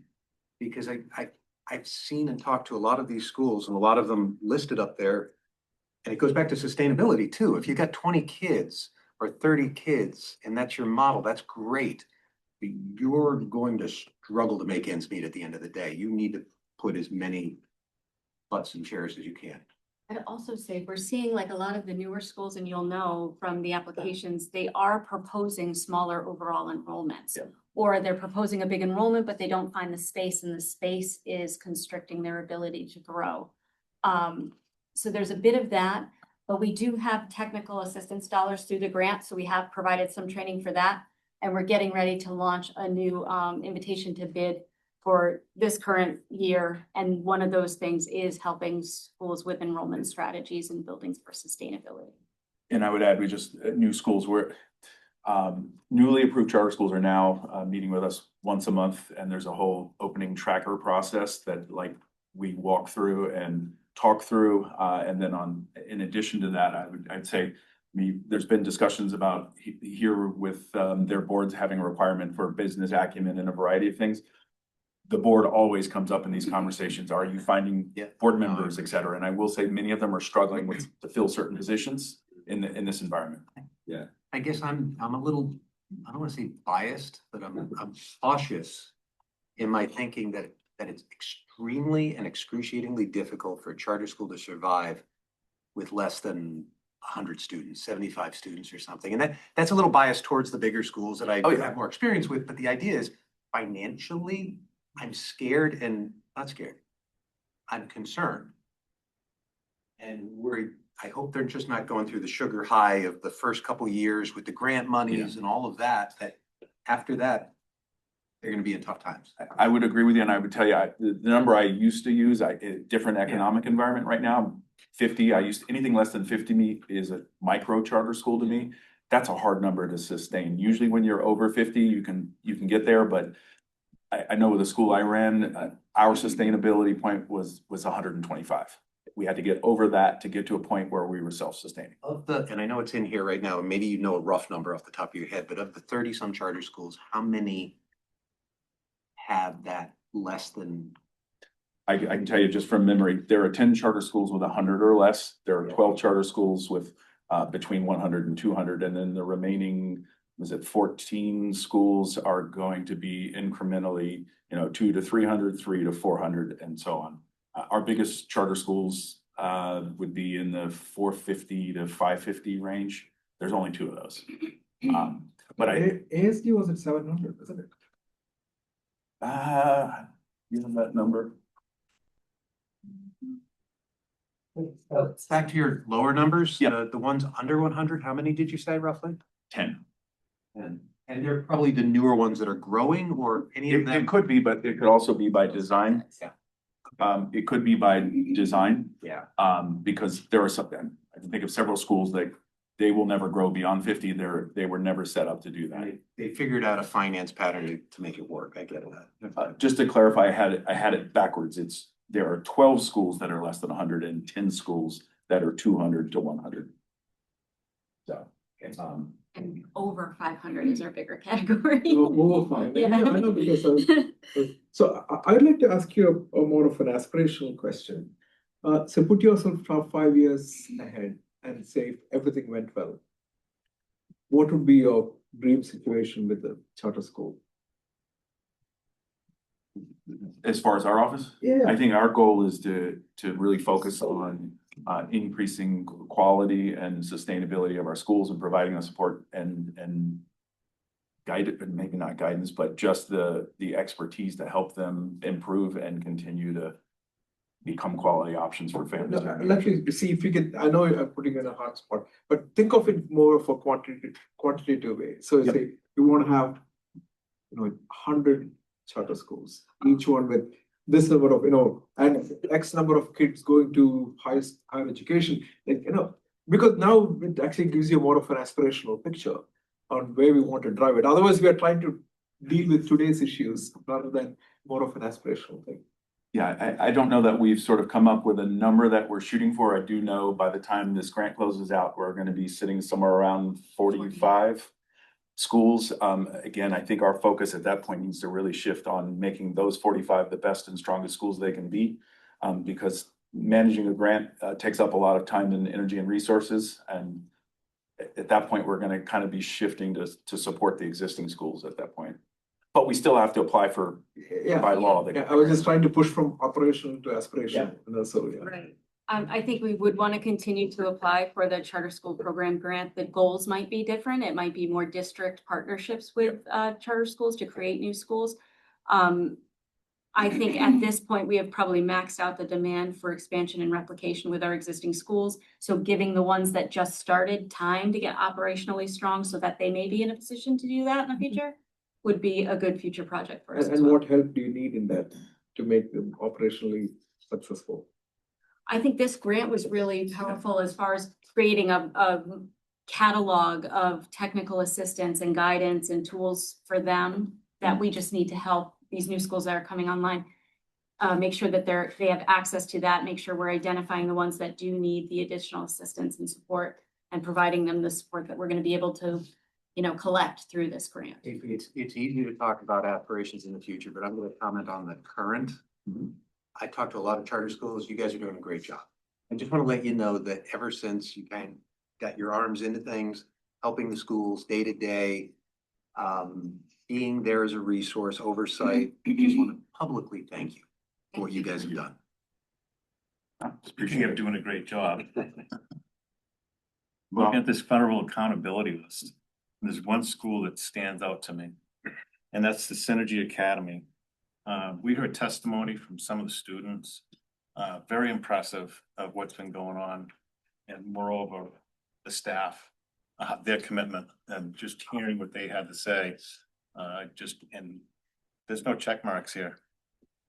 They're in very good standing, so Is that that's the one in just Concord? very impressive. Yeah. Wonderful.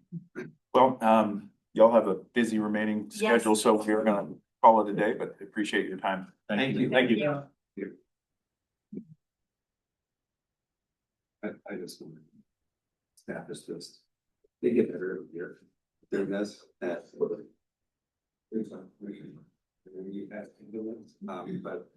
with the department, it really shows in the reporting and it shows in the data how seriously the department takes its oversight responsibilities for charter schools. And as Tal said, the fact that we had some closures, a lot of those were related to financial issues, but a lot of it was also, I think, the state keeping tabs, checking up, holding schools accountable. And that's a really important part of the charter school landscape here. And so the state's just doing a fabulous job. And it goes from both sides though too. For us, from the department, it's really helped for us to be able to partner with the board. And when you guys have really helped us when we've struggled with schools and helping us keep them accountable and helping them understand the importance of our role and that they need to take this seriously. So it's a both hand partnership. We've appreciated that as well. Now, the praise goes one way here. It's not-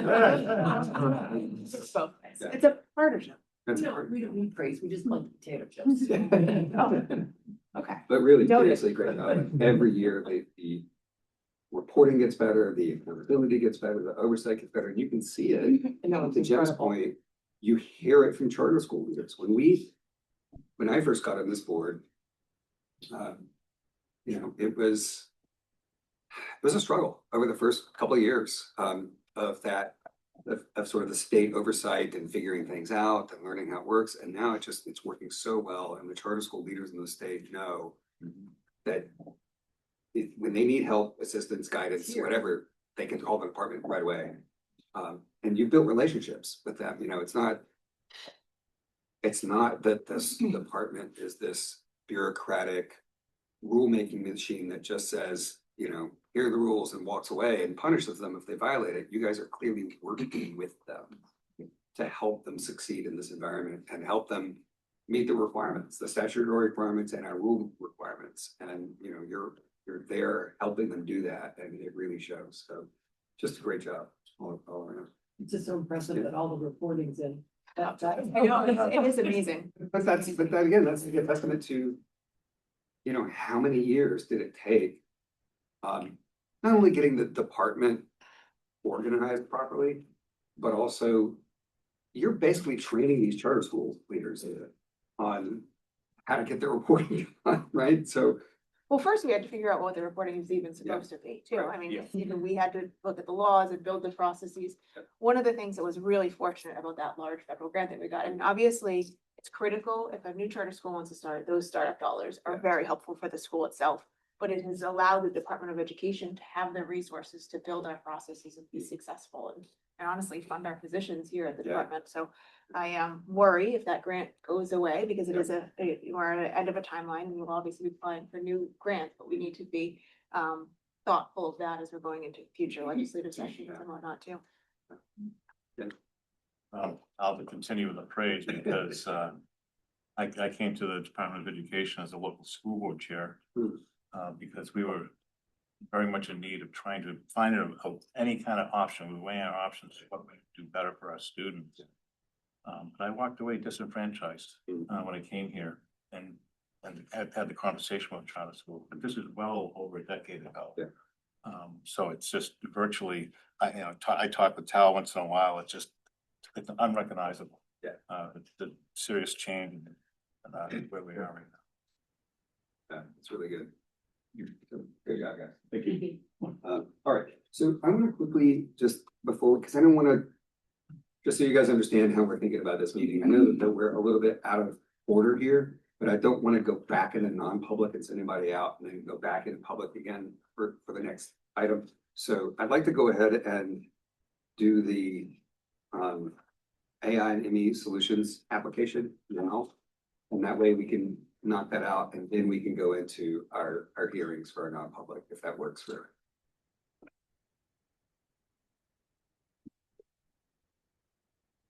My name is Dean Setzler. I'm the administrator of Innovative Pathways, overseeing the Learn Everywhere program, and I'd like to introduce Matt Andrizzi from AI and Me.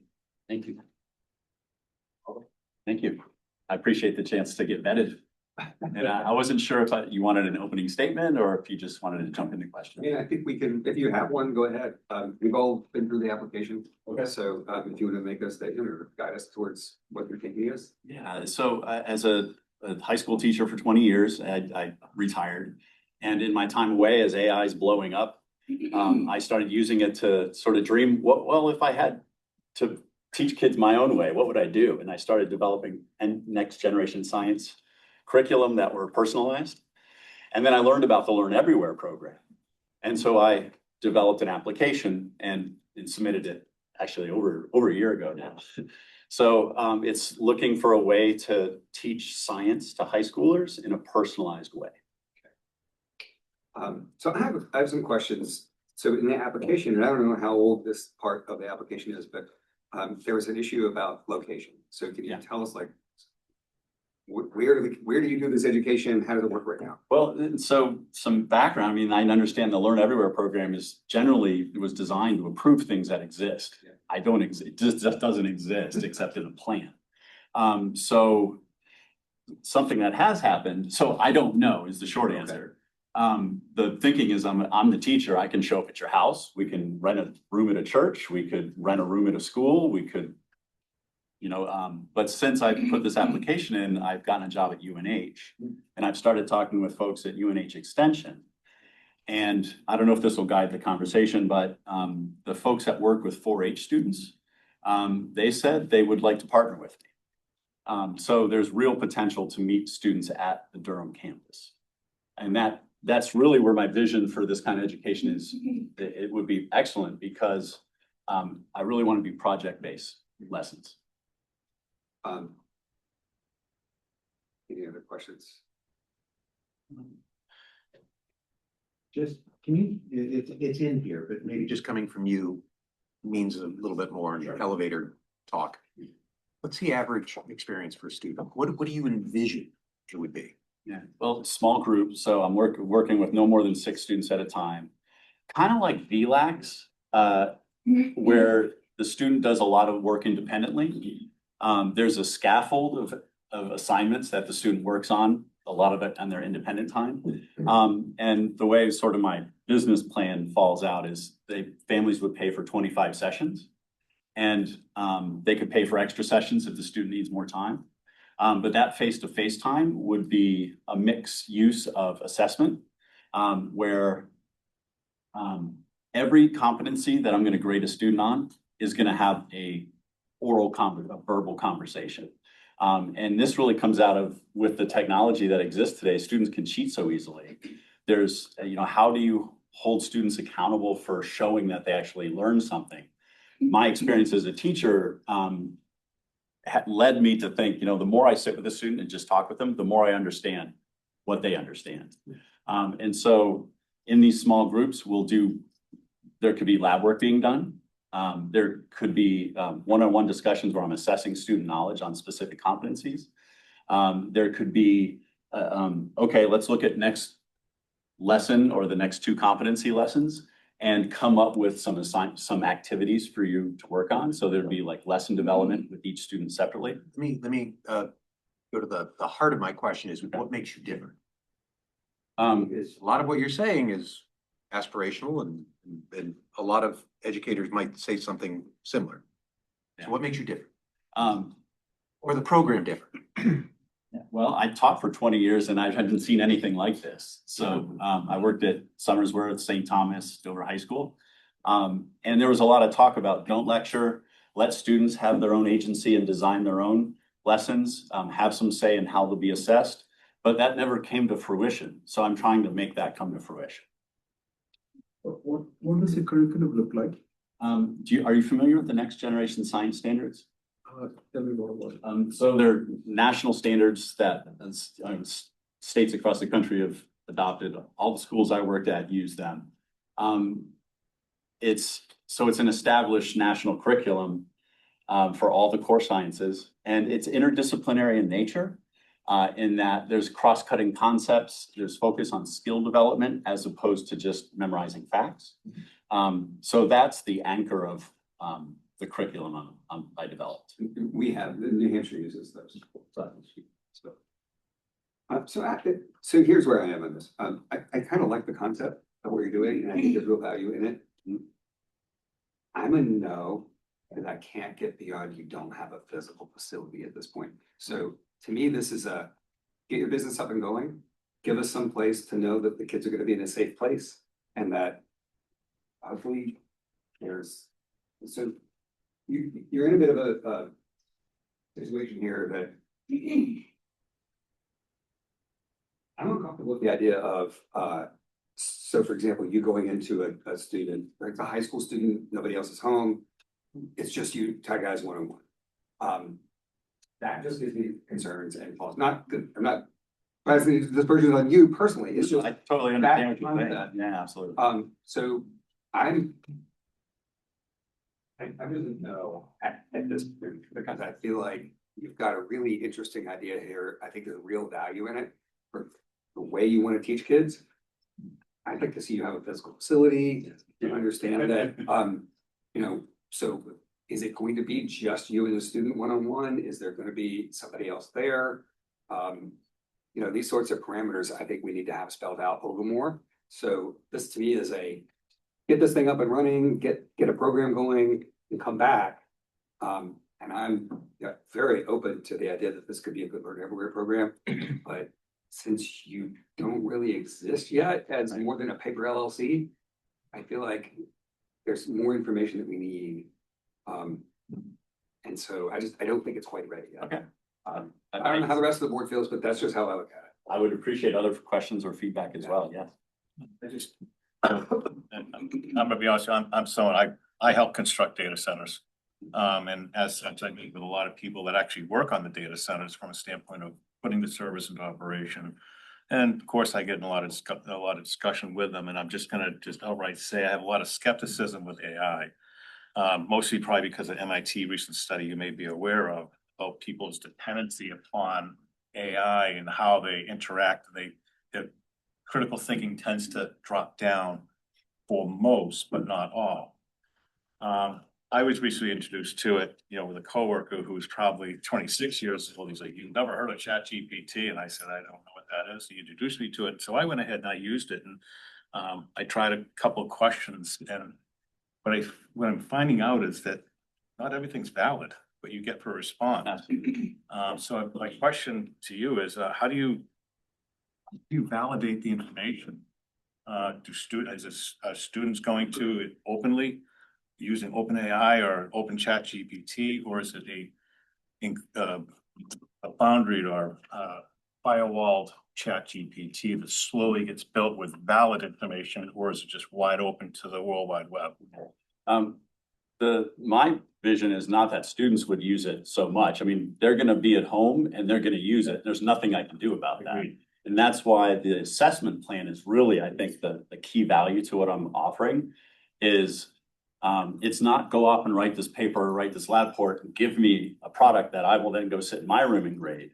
We're going to sit down and have a conversation about the concepts involved with whatever work you produce, whether it's a problem set, whether it's a lab report, whether it's a paper, whether it's an oral presentation of data. The AI piece would be more on my end to develop because I have some background knowledge. I have, the bachelor's degree, the science training, the 20 years of teaching. Like, I feel like I have the skills and knowledge to validate if a student understands something. I feel much more comfortable in today's environment validating what a student learns through oral conversation than I would from reading a lab report they produce.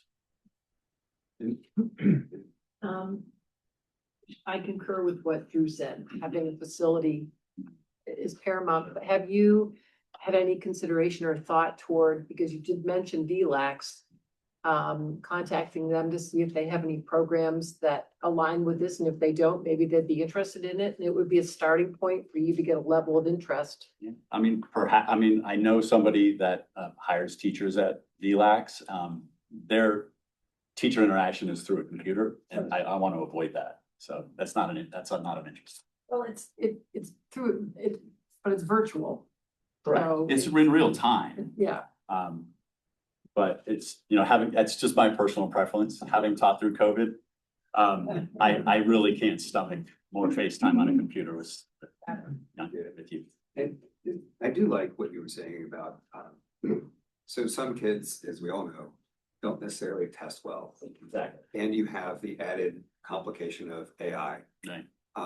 So I do think there's real value in having a math or science program that engages almost Socratically with the student, because you really, if you have you've got decades of teaching experience, you have the ability to assess in a conversation.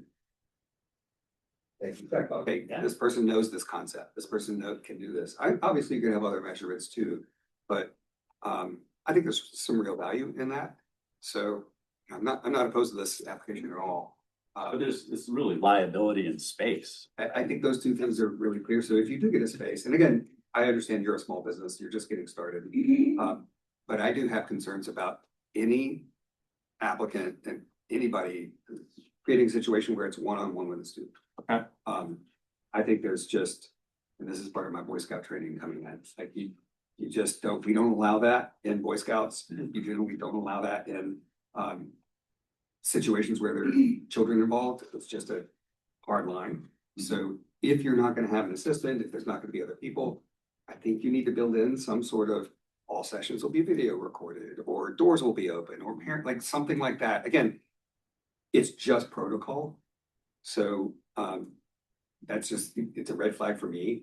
And so I think you can totally build that into your model, but it's just got to be part of it, and we've got to see it spelled out. No, that makes a lot of sense. And that's why I'm sort of optimistic that UNH Extension could be a real home. Plus, I mean, I know a lot of professors. I've had students work with professors at summer internships. I've got professors saying, yeah, I'd love to work with some of your students if you have them. I figured I wouldn't get this far. I knew that what I was proposing was testing boundaries. And so I'm thankful for the opportunity to do that. And I appreciate the feedback, and any more hard feedback for me, please don't worry about my ego. Trust me, I've been in front of students long enough that there isn't much of that left. So I'd appreciate more feedback or other questions. Those are the two main things I had. I'll just echo what you commented on, Drew. That's in my Boy Scout training the same, and my wife's a public school teacher, and I always advise her the same thing.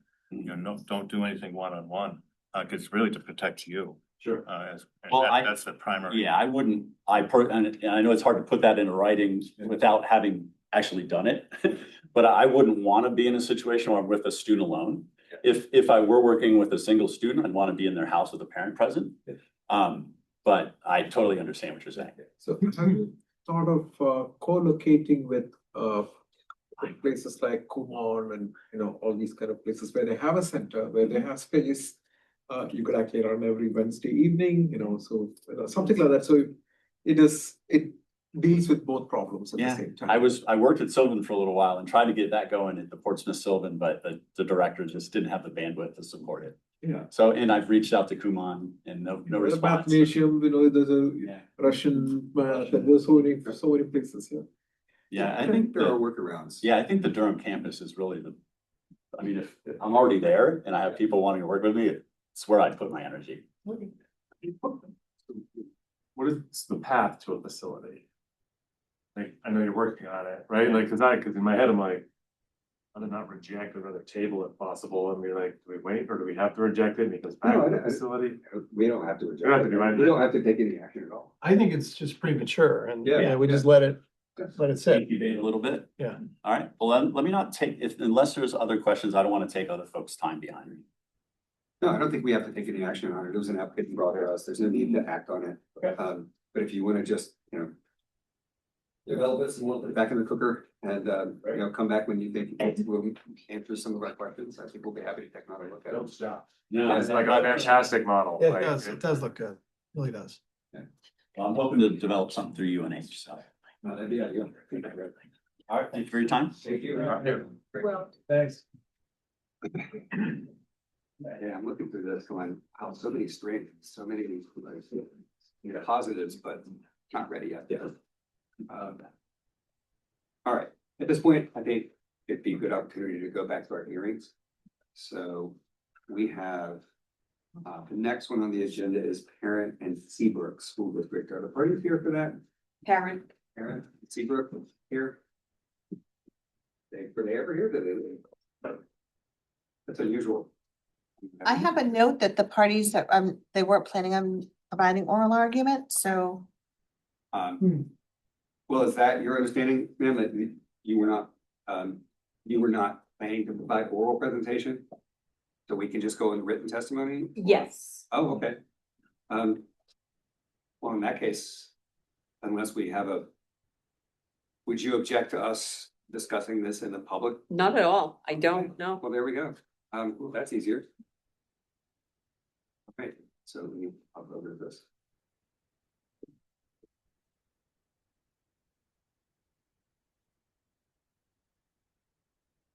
Anybody have any discussion about this?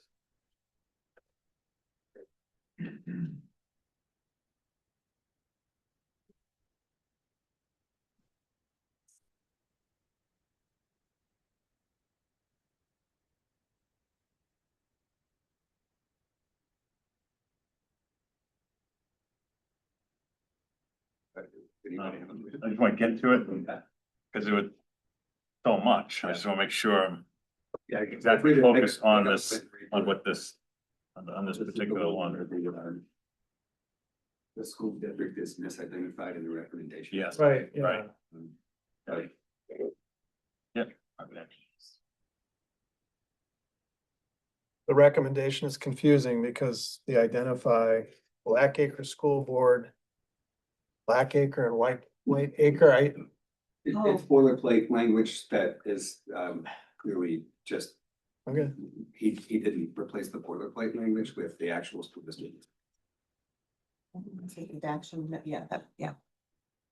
I mean, I figured it out. It and just Yeah, uses that. I had a lot of back and forth to the table. So look, the way to read this, Jen, is determine that the student experienced manifest educational hardship. Reverse the decision of the local school board right. and then direct the local school board and the other school to work together to transfer the student. So moved. Is that clear enough? Right. Okay. Second. You got that, Angela? Are So we going by the motion that's in the? You're going by the recommendation of the hearing officer, it's just. I think the names of the school districts wrong. Omitting the name. No, I think he uses that name. I could be wrong. It's a boilerplate. We get it. Oh, yeah, okay, gotcha. So we can't, so we're not able, so it's Seabrook School District. Okay, And then, let me um, pull up the motion so I can if look you go at it. back, so we're directing the Seabrook School District. And the other school. Work together, to transfer the student. Okay, It's let a me- finding of hardship, reversing the local district decision and ordering the transfer based on hardship. So that's the order. So it's you're voting, are you voting to accept the Accept, yeah. report, adopt the recommendation, Yeah, which would reverse the. so we're accepting the hearing officer's report and adopting the recommendation if this motion passes. Which will reverse Seabrooks decision. Yep, that's all I need to I know. think we're good. Okay. But for the record, it's Seabrook and Hampton Falls. Yes. Yeah. Yes. Okay. That was Anne, seconded by Seconded by Bill. Bill? Gotcha, thank you. All in favor? I, All right. Done. So how do I go forward now? So How you quick get- does this work? So you'll get an order from us that will go to you and to your local, the school district, the Seabrook district. Explaining or acknowledging, or rather ordering that there was manifest education hardship. And that your request to have manifest hardship and be reassigned outside of the Seabrook School District is approved. Okay, So then the school district will have to work with the other school to facilitate that transfer of your student. so do they have a time limit to get that done? In the meantime, That is a good question. perpetrators have been allowed back into this school, and every day is a fight to get my kid to go to school. He's Okay. just So afraid. we will have the department follow up. We will get this order out ASAP. Okay. And I don't, off the top of my head, I don't know if there's a statutory deadline for them to act, but we will have the department. Look at it and make sure this gets done as quickly as possible. Feel free to let them know what the decision was. Yeah. So we're gonna send our order out as soon as we can. You can call them today. Yeah, you can call them today and tell them, Okay. let's get the ball rolling, the board. Now, it won't be official. They're gonna not take your word for it, obviously. Well, They- I think with the recommendation that Officer Barron made, I think that's why they didn't present oral argument. Yeah. Right. So, I think you're right in that. So we will get this order out, like, try to get it out by the end of the day today if we can, and we'll get it out soon. okay, And this will go directly to the superintendent, to the school board, both schools, and you'll get a copy as well. okay. It'll be an email from me, so. All right, perfect. Okay, thank you so much for your time. Now, thank you for your patience, and good luck. Thank you. Okay. We have Merrimack School District. We have both parties here, the parent? Yeah. Okay, so our practice is to defer to the parent.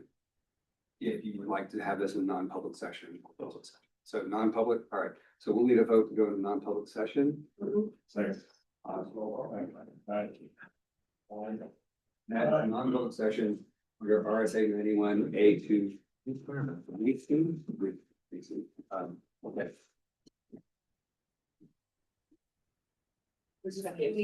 Well, I'll give me a minute to shut everything down.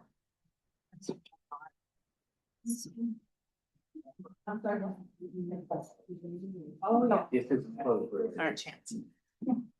Well,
Yes. All right, motion to seal the minutes.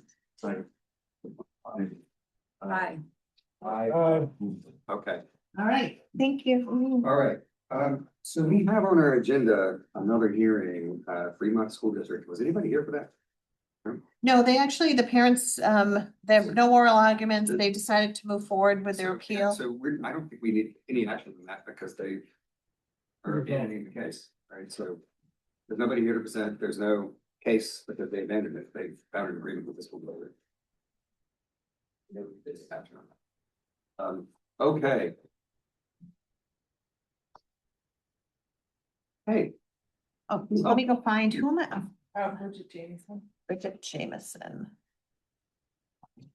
Yes. There she is, okay. I'm actually gonna move her to a panelist. And she's gonna be coming back in. Do I have to tell her to do something? Sophia. I don't.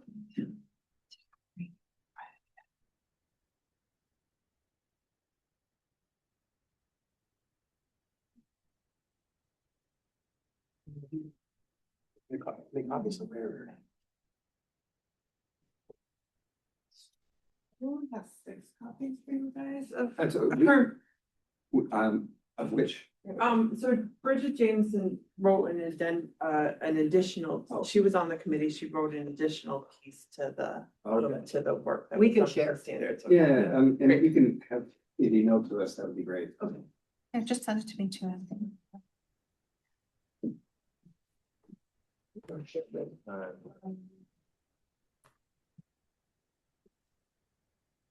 Well. Give me the highlights. Yeah. Well, I think you're good. Yeah.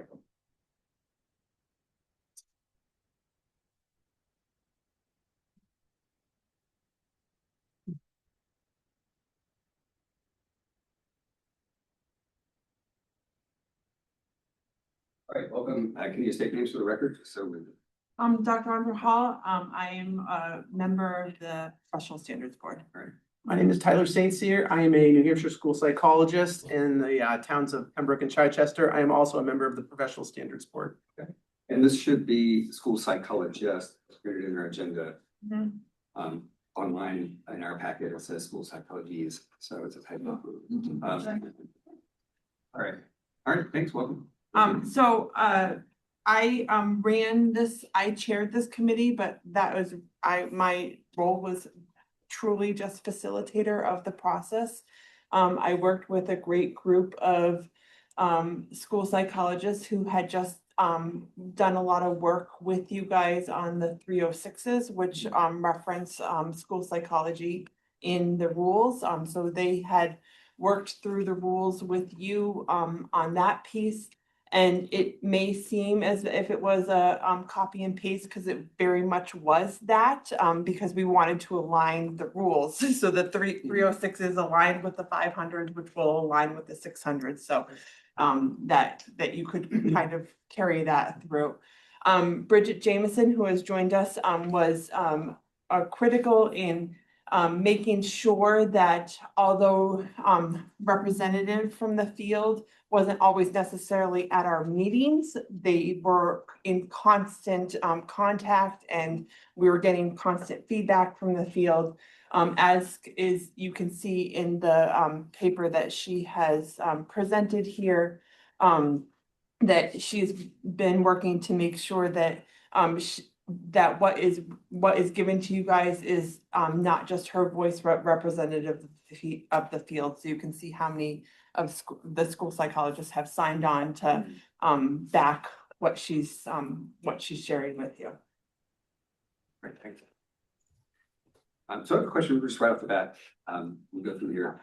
So in 50802, right at the top page, first page 1, it strikes the doctoral certificate of advanced graduate studies specialist and leaves it at a master's degree or higher. And then B,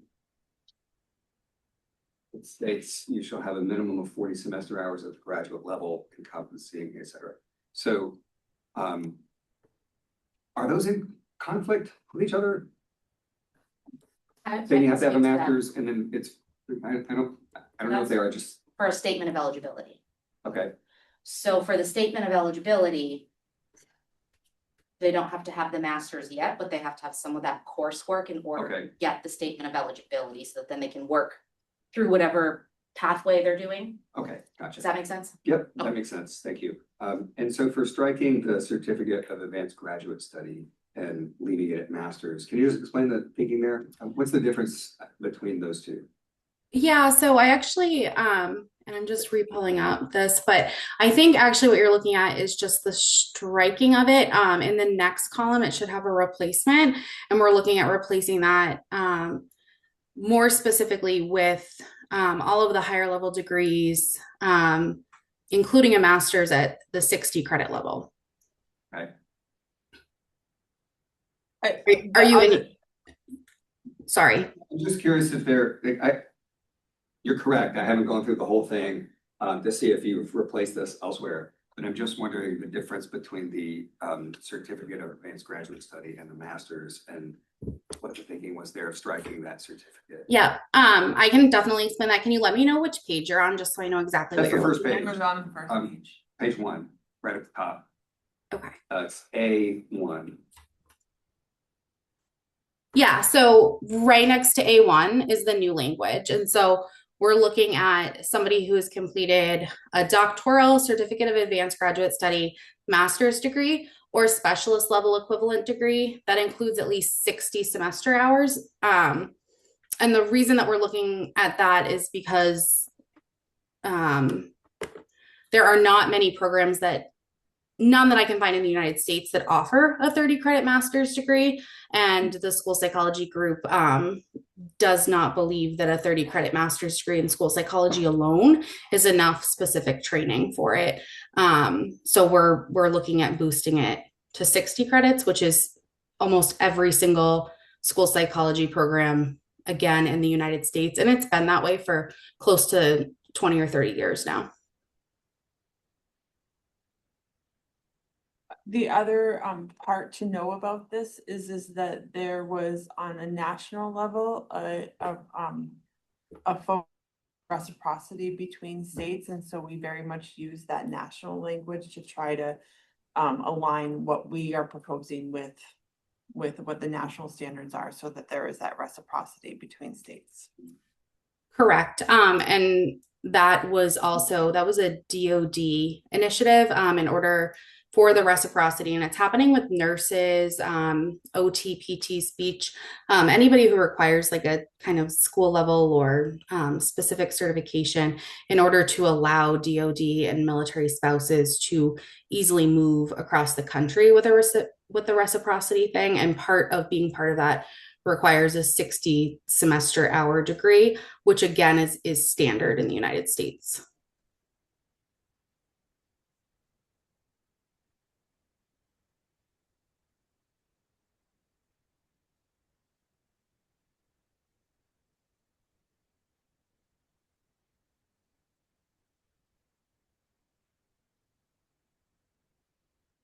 Do you have any interest in hearing like a brief statement that kind of sums up the paperwork that I have, or? Yeah, that'd be fine. Okay. Okay, so this testimony reflects the work of a committee of more than 20 practicing school psychologists. I served as the chair of the NAHASC rulemaking committee through August of 2025. Our license really impacts kind of everyone across the state. We work in public schools, we work in private settings, we service all the charter schools. And so really what we're looking to do is make sure that we're providing services that are legally defensible, research-based, and that they work for students.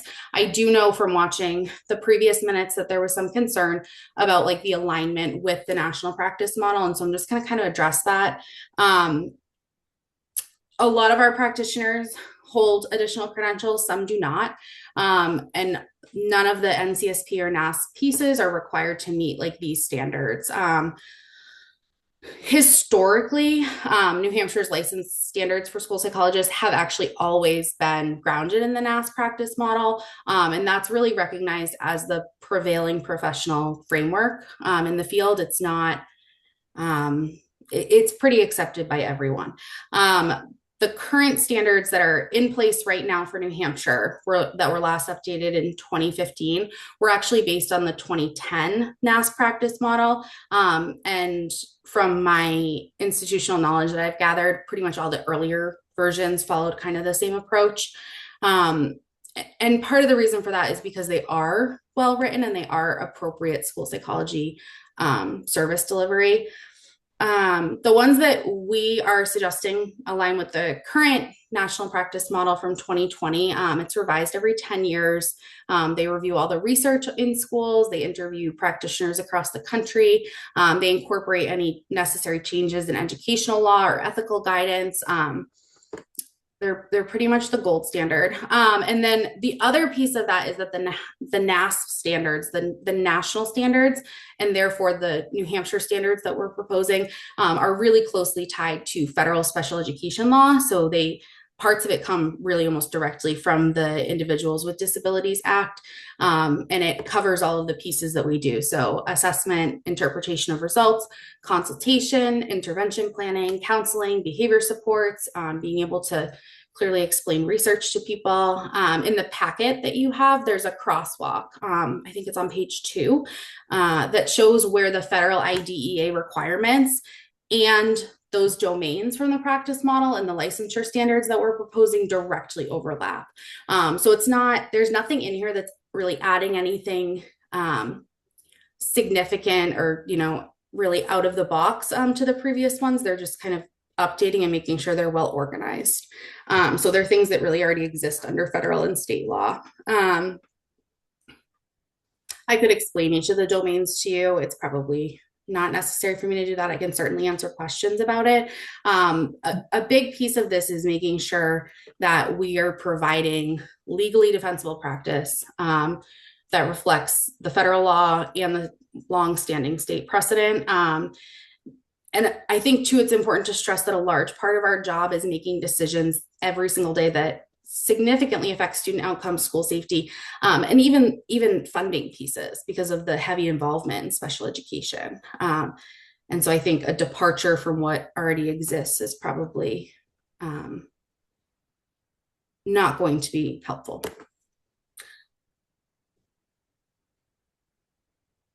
So I would say that we grounded our work in those national standards, but then we did go back and crosswalk to make sure that we weren't losing anything in that updating of these standards that existed that the field felt was really important for New Hampshire based programming, because as much as we want to have that reciprocity at the national level, we are aware that we do want to make this specific to New Hampshire as well.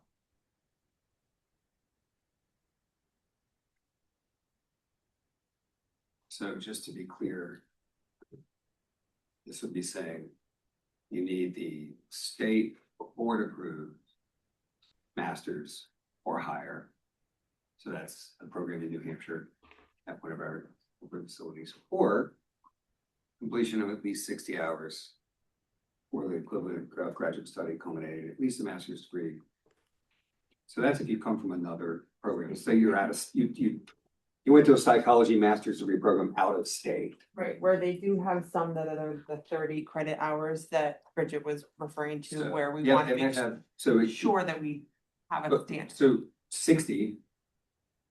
So if a program offered 50-hour graduate program, 50-hour master's degree, that would, and you went, so you come to New Hampshire, you have a 50-hour, 48-hour, not a 30, but closer to 60, but not 60, from an out-of-state school, that would not qualify. Well, then you would need, you would go through the you would have to site-based be, so that wouldn't licensing. qualify on its own, right? You would go to B and say, okay, you have experience in the role of school psychologist, et cetera. But if you come in from an out-of-state university with a master's that wasn't 60 hours, you're not getting it. You can. Yeah, I mean, if all you have is a master's, right, you don't have the school experience to be here, it has to be a 60-hour master's unless you were in a New Hampshire program. The New Hampshire program could be less than 60 as long as it just says it's a master's program. I'm just trying to make sure I understand. None of our New Hampshire-based programs are less than 60. Okay. Yeah. And I just want to be clear too, like if there are difficulties with some of the legal language, we're absolutely flexible. And the 60 credit piece is really more of an ask to consider the interstate reciprocity, or at least make ourselves available to do that should New Hampshire ever want to take that approach. Because in order to be part of that compact, we would have to have the 60 credit masters. School psychology programs are very standardized, again, across the country. I don't know of any programs that are not 60. And if, in fact, we've largely moved entirely away from master's degrees, and the vast majority of them are EDSs or CAGs at this point. Yeah, that's a question. Yeah. I'm just trying to wrap myself around. I certainly appreciate wanting to align with the national standards. I think on many levels it makes sense, but what makes that an optimal choice for us? If a student graduates from a program that they achieved with less than 60 hours, are they not eligible to become employed in another state because their degree doesn't represent so many hours of? I guess my point is that in order to come and work in New Hampshire, if someone only had 40 hours and our programs had 40 hours, they'd qualify. But if we grant the certification with 40 hours, they're not eligible to work outside the state? In any state that has aligned with these requirements. We haven't done the research on every state to be able to. Well, there's a little small part of me that says, well, good, because we don't want to lose them. Well, people might move for various reasons. Yeah, I think that this is such a they are dealing with some pretty high level needs, and so we want experts in this field to be able to work with these kids, and that the research is showing that the 30 credit hour programs are not properly preparing people to go into the field and do this work. It's also been an issue for years now that we don't have enough practitioners in the field. I've been involved with organizations and schools where kids had to wait months and months to get appointments. There just aren't enough practitioners.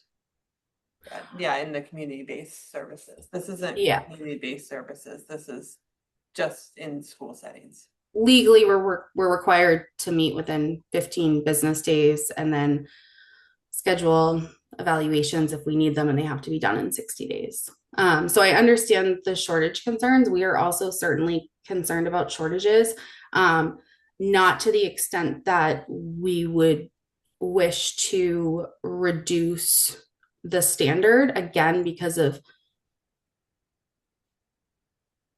how intensive some of this work is, to the point that we would just want to start taking anybody who had a master's degree. Again, though, this was not an original intention. The interstate compact discussion was happening at the same time. And so we said, well, we should probably look at trying to sculpt these in case New Hampshire is ever interested in that, again, because it's a DoD initiative. And the reciprocity thing could also help, make it easier for people to move into the state from different states. And could you clarify, it's a DoD initiative, but anyone who has the proper qualifications, it would apply to them as well?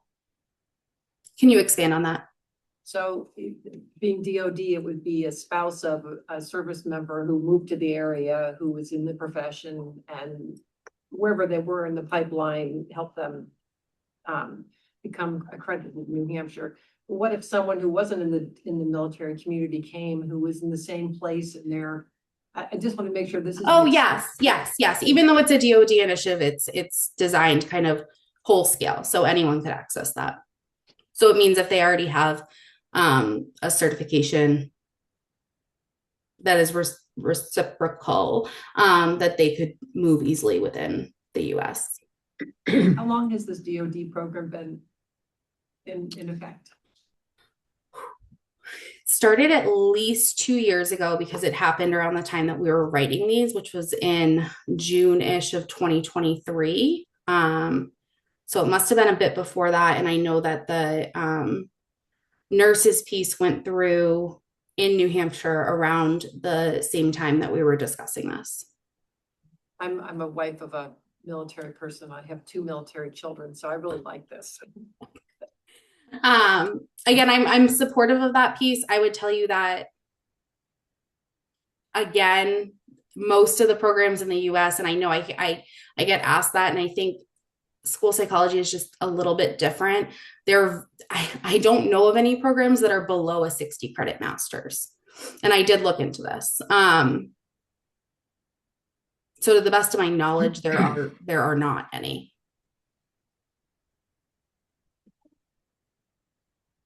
But if that is the hang up piece, again, it was primarily to support New Hampshire in case they ever wanted to adopt that. If that's the piece, if you'd like to leave that, that's perfectly fine. I just want to make sure that you're aware of where it came from and the intention. Thank you. Yeah, thank you. I get what you're trying to do there. I just have a little, I'd like to look into it a little more. I just want to understand better what the actual requirements are out there in other states and other programs. I don't, so we have a situation in New Hampshire where you have nationwide a big reduction in people going to college at all. Mm-hmm.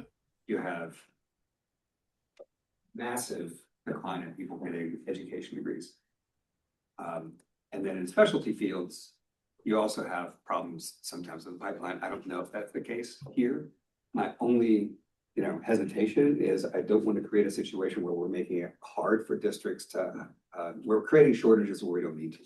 So I'm not saying that will happen here. I'm going to look into it a little more, but that would be my only reservation for setting that 60, because there may be some very good programs there at 54, that we want to include. And I don't want to, exclude some really good candidates by setting a number at a kind of an arbitrary level and set the bar a little too high. So there may not be any programs. And just to be clear, we didn't change that. That I see that exists now. No, I know, I see that. And that's why I'm talking through all of this, right? I see that that's not changed. But when you change the line above it, removing the certificate of advanced graduate study and requiring a master's, or then going down to the 60 masters, so it works in 10. I just want to make sure we're not making it harder for districts to hire qualified people, is all. I think that some of the intention of changing the wording here was so that there was more flexibility and less of the specificity that was in the language before. So I appreciate that. I believe it's in an effort to widen our flexibility, but still having some standards that we have to meet. And I see that some of those changes do that, so I appreciate that. I just want to make sure we're not accidentally hurting our schools here. But and I think also making sure that the people that come into this field in particular have the expertise that they need. And we had membership from the higher ed on this committee as well. And a lot of their feedback is that they are seeing that difference in expertise with that internship level based experience, which is really what that portion of this is digging into, is that it's not just the book experience, but it's also the hands-on experience with the kids that is the difference in being prepared for the field. And just to speak to a little bit to some of the specialized work a school psychologist does, which would really require that at least that 60-hour or 60 credit training. School psychologists are the only staff members in a school that are allowed to diagnose medical condition through the special ed process. There are other states that actually don't expect their school psychologists to make diagnoses. In those cases, the school district still has to go seek out a diagnosis. Oftentimes that involves going and hiring a private doctor or hiring a private psychologist. So that's one of the reasons why New Hampshire would really want to continue to have really robust training standards because they're making these medical diagnoses for schools. Yeah, no, I totally get that. Right. Just curious on page 2, I always get a little nervous when I see a word like accountability gets stricken out. But as I read down through it, it kind of basically describes items of accountability. Just kind of curious though, why the word accountability is being stricken out. You mean on page 1, accountability is stricken, and then? Oh, yes, I'm sorry, Okay. page 1, yes. That's database decision-making accountability, but then it gets stricken, and it goes on to say conducting individual student assessments. And then you can go further down, and it breaks out intellectual ability, cognitive processing. So it seems like the outline some levels of how to get accountability, but we don't say accountability. I'm just kind of curious why that word's stricken. I guess I like the word, so. Yes, fair. I believe that a lot of what we did is that we didn't want to just have the old standards and just carry them over. We really wanted them to be reflective of what the language was in the national standards and in the 306s. So there were a lot of things that were struck through. This process is different than any other process that I've gone through with the PSB in any committee before, where we really started with where we want to be and then backtracked to make sure that we weren't losing anything. And the team did feel that we were not losing anything, including that accountability piece. But I would have to scour this closer to be able to make sure that the word accountability is in here. A large part of what that accountability piece is referring to is the fact that we use data to make decisions. And so that's really captured for the most part in the data and decision-making piece, is that we're not arbitrarily deciding things for children without the information to support it. So we are accountable to the data. And I think that the rest of that is still very much It appears in these standards. It was referring back to the action of practices. It was within practices maintaining accountability, so it changed the whole pretext of the paragraph. In the area of database decision making, if you think of accountability, then at that point you should say and ensure accountability or something to maintain that accountability is a factor of decision making. So on relative to collecting data and using database, I just have to ask this because I don't see the word here. I just have to ask, is the decision making, is this data evidence based or empirical? Yeah. So if you actually go down, and it may be tricky if you're not familiar with the standards in general, or like the pieces, the way that we tend to be. But if you go down to domain 10, domain 9, it's explicitly about using research and evidence-based thinking.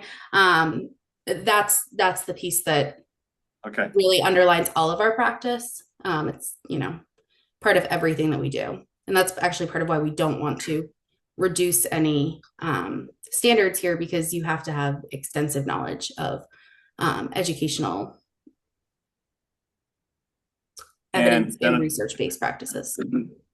And then down on number 8, whenever I'm just going to give you my own personal viewpoint. Anytime I see the word social justice and equity, the first thing that pops in my head is politics. Yes. So I guess I'm going to ask the question of why is that there? Yeah, sure. So I think this was updated far before that was as hot of a buzzword as it is right now. 2, I noted in my piece that I wrote that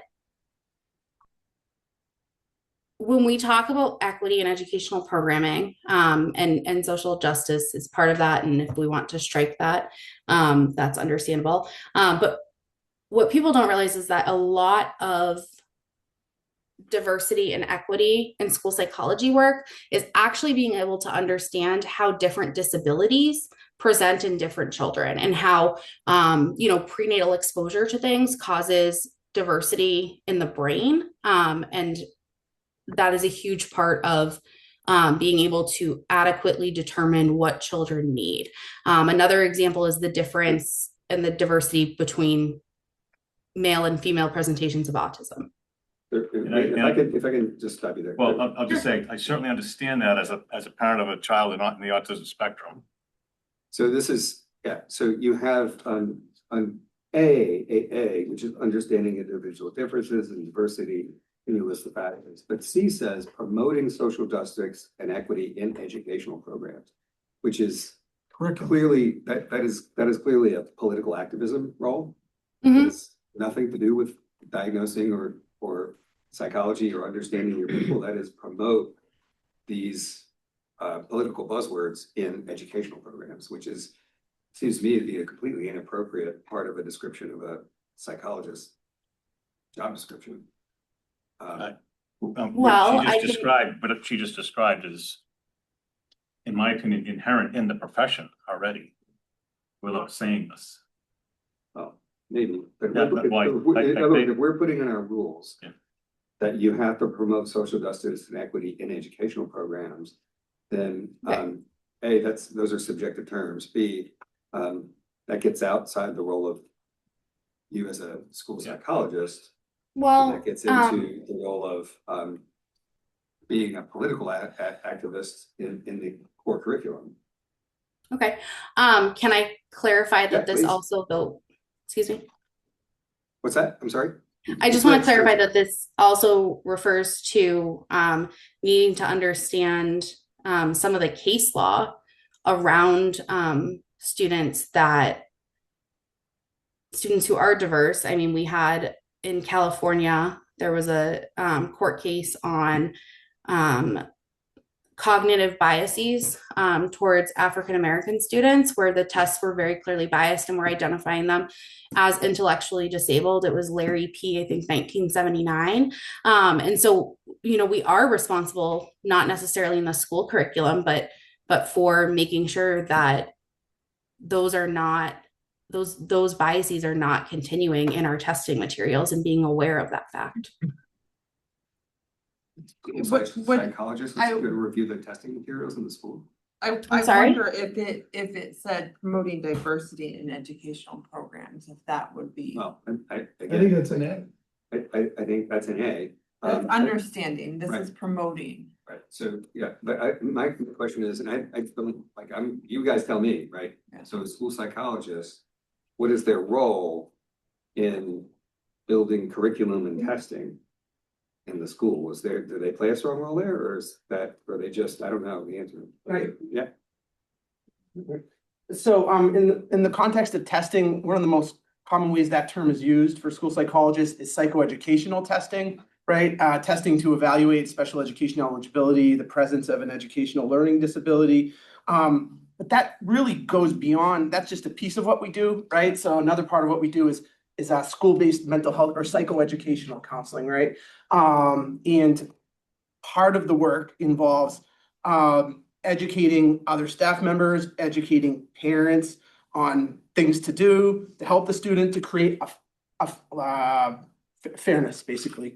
Fairness can, say comparing the student who doesn't have a disability, who doesn't need extra help, versus the student who does have a disability and does need extra help, and educating folks on what that extra help is, right? So when we're talking about social justice, really that's the big lens that we're talking about. How do you create and help that student maintain a fair access to the school, to their education, which they're entitled to through all kinds of laws? It doesn't go beyond that. Right, so I guess my question is, so we're talking about using your training as a psychologist to make sure that kids have full access to an education that they deserve, despite any psychological issues they might have. That is perfectly fine and justifiable, and that can be written without using buzz term language that doesn't mean that. So social justice does not mean that. Social justice means redistributing wealth and opportunity. Equity means something very different. So I don't know why you would use those buzzword terms if what you really want is to apply your training as a psychologist to make sure that kids have equal access to the full range of a public education, you know, and that they're not being excluded or treated unfairly based on their diagnoses or their issues, right? So I think you can get to that without using these buzzwords, in other words. And I, you know, I can speak from experience. I certainly appreciate exactly what you're saying. When my son was in first and second grade, we asked for an IEP that he have friends. And that's probably, believe it or not, one of the most difficult things to get in an IEP for a child with autism is to have friends because he's quirky. He acted differently. But once that got instituted with the school counselor, having sessions, bringing kids in from the classroom separately and establishing those friendships, he just lifted off. So I certainly appreciate, you know, what you're getting at, but I agree with the chair that there is a way to get there. But when they see this, I actually get nervous when I see the term because it is a political buzzword. To be, can I just, sorry. Yes. Okay. So first of all, I would ask you to also just view this in the time frame that it was developed, right? If we had been as a committee developing this now, I can say we almost definitely would probably have left that part out because of the national pieces, because of the perception of that, because of how charged it can be. When we developed this, it was in 2023, like late 2023. And so that was not at the front of the radar at that time.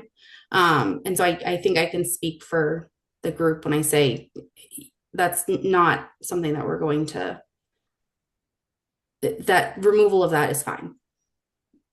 I would have to disagree with that, maybe in the world of psychology, but I will tell you in the world of construction where I work, it already was a very significant buzzword and a topic of conversation in the construction world. But I understand from your viewpoint, from your lens, that may not have been, you know, perceived the same way. Would you please explain what this sentence means, providing professional services that promote effective functioning for diverse populations? Yeah, I think that that speaks more to what I was referring to when I was talking about diversity and disability. So being able to provide appropriate interventions and supports for students who have autism, who have a history of PTSD. So why can't we say that? I'm sorry? Why can't you just say what it is instead of this nebulous? I think the diversity is trying to include everybody, right? It's just trying to. But yeah, it covers. But providing professional service that promote effective functioning? Yeah, so like we provide specific social skills directions for kids with autism. If I sit down in an IEP meeting and somebody's talking about using some sort of outdated method, I'm going to say, oh, hang on, can we look at this instead? So can you, and I get what you're doing here. I don't necessarily disagree with this wording, but I wonder if you change diverse populations to, so providing professional services, promote executive functioning for students with needs of psychological services or something, right? Does that narrow it too much? Do you want it to be about it? No, I don't think it does. I think you can have a lot of different needs to have psychological services. They kind of, you know, that would cover everything. Anyway, I'm just trying to get us all on the same page. Just to flag those buzzwords again appear in 10B, a committee to social justice and equity. I believe that I'm speaking for everyone when I say, although we may have specific personal opinions, our goal is to make sure that school psychologists are practicing in a research-based ethical way, and that if we need to remove some buzzwords to do that, that's acceptable. Yeah, we just don't know how to define that. These are standards that have to be enforced. they're very subjective terms and you don't want. Okay, I don't think. thank you, Bridget, for that. Thanks, Bridget. All right, anything else on this one? And we're getting to 4 o'clock here, so. You want to make a motion or you want to No, we don't send it need- back? No, I mean, so this one we actually have to remove from the table. Okay, so make a motion that we remove from the table. Second. All in favor? Aye. All right, And then we need to approve its initiative and process. correct. I make a motion. Language changes. So I think one of the reasons we tabled it was because of that language. So we can make more edits as we go forward, but suppose we strike. So on page 4, 10C.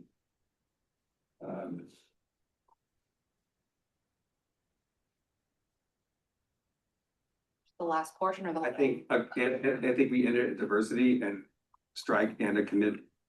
It's supposed to be commitment, but it says committee to social justice and equity. Okay.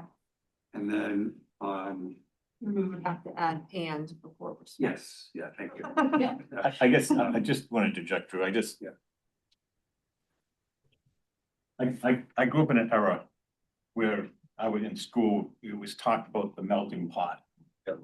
And I guess that's always been my frame of mind, and more, it seems like today, I see the terms diverse. And I'll just give an example, you know, when I was growing up, something I would say, in the area of equitable practices for all student populations. We wouldn't say diverse, Right. That's because what I thought, diverse, all humanity. not- diverse has, to me, a negative connotation. All. It means we're different. Well, you're right. That's I to mean, me. like, I grew up in an era where it was the tossed salad, not the melting pot, right? Like, and it was the melting pot and tossed salad, right? Like that, I don't think it's intended in here to be a negative pejorative term. I think it's maybe an evolution of the language, but I understand where you're coming from. Yeah, I just. So I think on page 3, 8, we just strike C, strike 8C entirely. I guess. Like I have always said on IEP meetings to people, I would love to have a school with a Walmart approach. I don't care what you look like, what legs you're missing, if your eyeballs hanging out, what do they say when you walk in the door? Welcome to Walmart, how can I help you? But it becomes a curb cut effect, right? Like it becomes, like there's some people that are gonna need curb cut to get up on the sidewalk. So I just think those obviously. So you need to add and to the end. Yeah, I got that. Yeah. Okay, so with those amendments, Are you going to change diverse to all populations? in which one, which, Now the new C, but was the D on 8? yeah, I mean, I think that, what do you guys think? So now it reads providing professional services that promote effective functioning. We could say, it Yes. says for diverse, we could just say for all. For all. Okay, And then for on all the follow, populations. and then on the following page, That includes under 10C, it says respect for human diversity. Can we just say respect for humanity? Which, where are you? Mistakes, right? The last. Could I pause? Is that okay? I understand where you're coming from. I do think though that something we do push very hard for outside of the political sphere is for students with disabilities, and that's kind of what that diversity implies very heavily, is that our schools are safe for students who cannot access the typical education. And I do think that's very important. I don't have a problem with diversity there. Okay. Yeah. Okay. All right, got those, Julie? I did. Okay, thank you. So that is the motion to approve with those amendments. I move the State Board of Education approve the initial proposal for ED 508.02 relative to credentialing requirements for school psychologists with the aforementioned amendments. Second. All in favor? Aye. Okay. For all your work. Yeah, thanks. I know this is a lot of. Really work that you guys appreciate it. done. It was really the school psychologist group that was the driver and the bulk of the. Extend to your group our appreciation. Thank you. Thanks for that. Thank you for letting me speak. No, thank you for being here. We appreciate having you available to talk through this stuff with. Okay, Look forward to seeing you again. special education teacher. Whoever it is. I have those. You have to go? Right. Yeah, it's getting late. Do you need to run? Yes, I. Okay. We still have a quorum, so we're good. Most of. Not a form, yes. We only have a little bit left. How much? I don't know. How long is this gonna go? Believe that this is really long. Okay. It looks like a lot, but it's really easily explainable. Okay. I pulled together a group of contributors that well, I was chair of the committee. I worked with a couple of other PSB members. We pulled together a committee of practitioners from the field.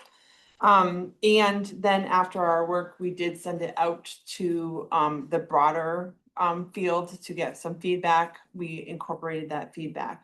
One of the biggest pieces that we felt as a committee and contributors was that we have a lot of practitioners that are coming into the field without a solid understanding of the special ed process, which is really important. And so although a lot of components of the special ed process were filtered throughout this, we felt that it was really important that it was in one space and that it was very clear that this was our expectation, that the special ed process and all the components of the special ed process were in one place. So it looks like a lot happened, but really it was, we were taking components from everywhere and putting it into one place. We tried to do that with 306s and it took a lot of work. So I appreciate that. That's a really valuable insight.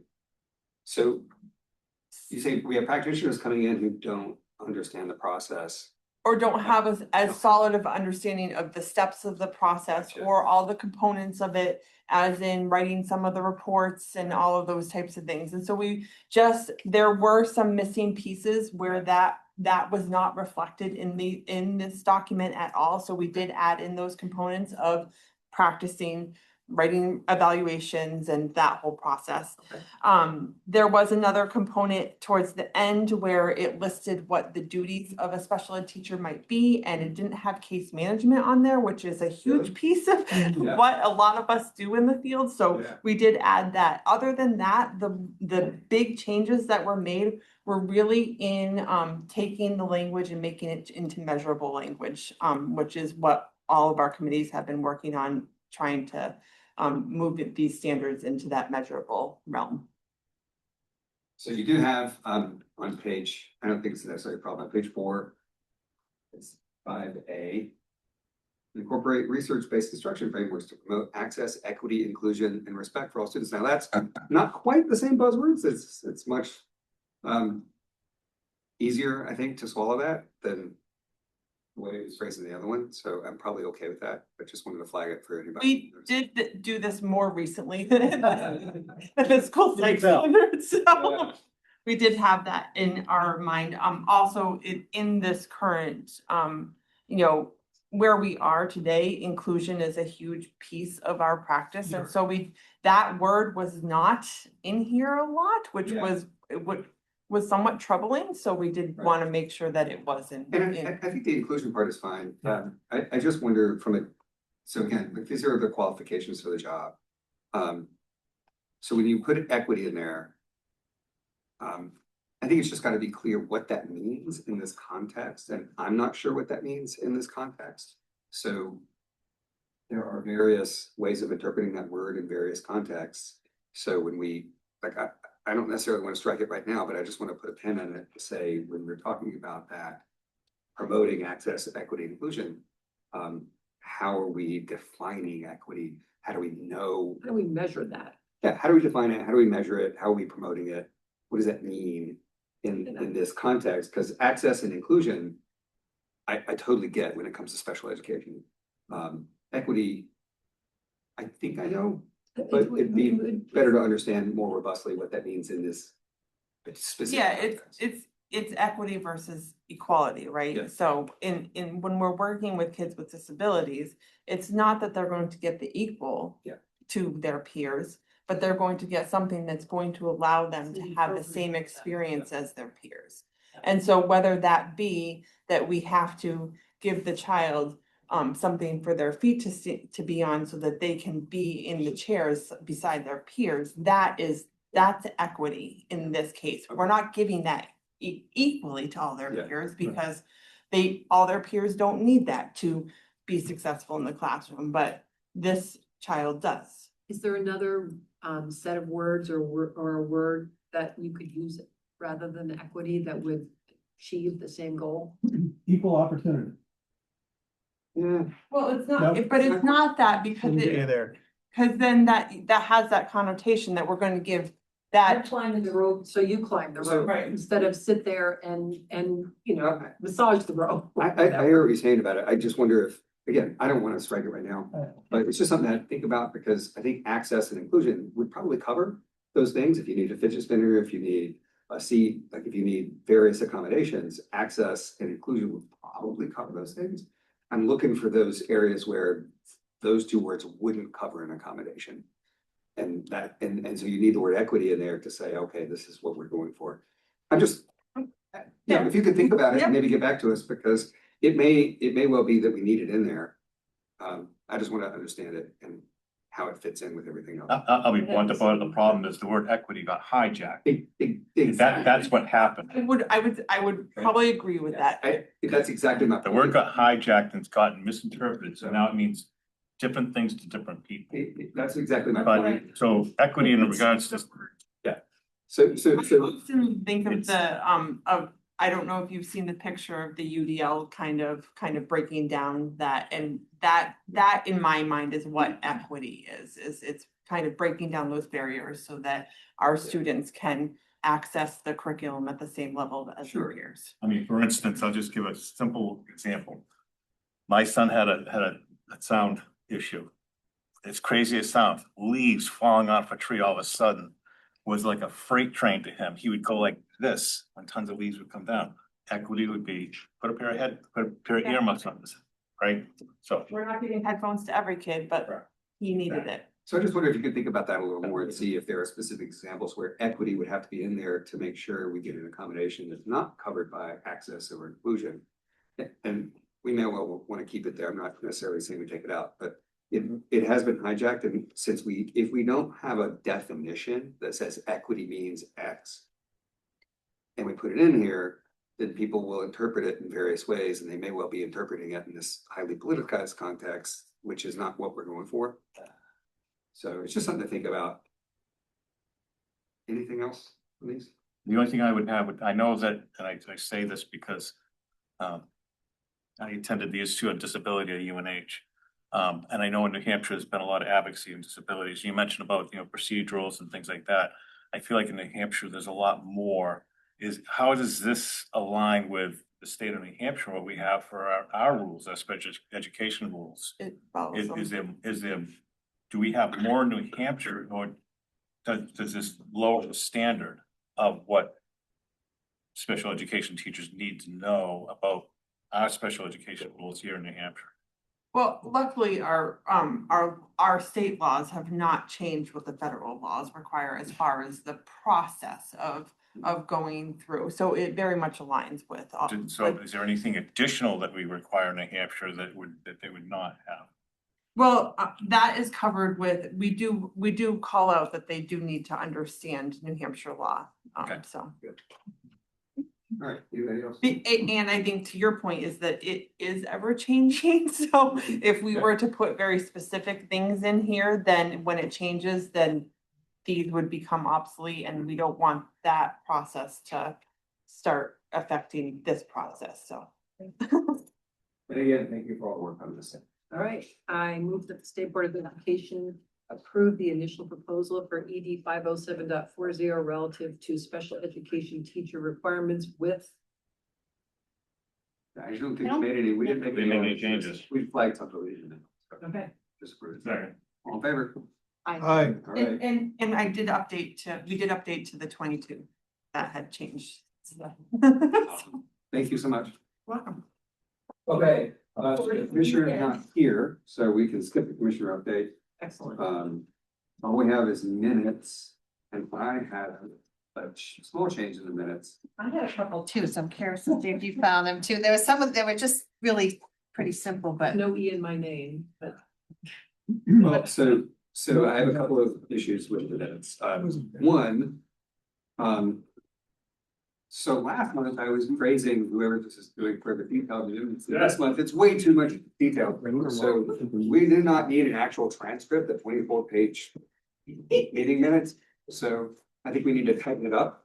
Okay. Future for feedback to the provider. It sounds to me like they've got an AI transcription service going on here, and they're just scrubbing it and relaying entire conversations, and we don't need that much detail. It's way too Okay. detailed. I think if we get the gist of each of these conversations, that's enough. You don't like the fact that it said you sneezed? It is, so it's pretty. I didn't have a chance to go through it myself. I saw a few when I did don't a think quick. that, so, Mrs. Lane arrived 35 minutes late. so 35 minutes. another reason It I was think icy it's out. probably AI is that it's got a lot of name issues. So Anne's name is misspelled. Do you want me to go through it and just Just clean it check and bring it back? Please check the spellings of the names. I think we can vote on it today. I don't, yeah, the reason I'm saying, Hold on. So, but I can just tell you on the very last page. It Yes. references my correction to the previous month's minutes of Barbara Lohman's name, and it misspells Barbara Lohman's name again. Okay. So let's just. yes, It's- okay. So, and I think some of the other presenters, it probably got their spellings wrong. So we should check the spellings of the Yeah, I'll go names. back. Honestly, I just got it. Yeah. In time to get you them still. I haven't had a chance to really review it, so why don't I pull it and look? I can Okay. usually, and to keep in mind too, they used a YouTube video that we got from Keen in order to do it, which is not the normal process, so I think it may have just, I think they just scrubbed it with AI and. just- yes. So anyway, so if we're not gonna approve that, then we need a motion to adjourn. So moved. Second. All in favor? Aye. All right. That was a marathon. It's a long time since we've had a Yeah. fourth.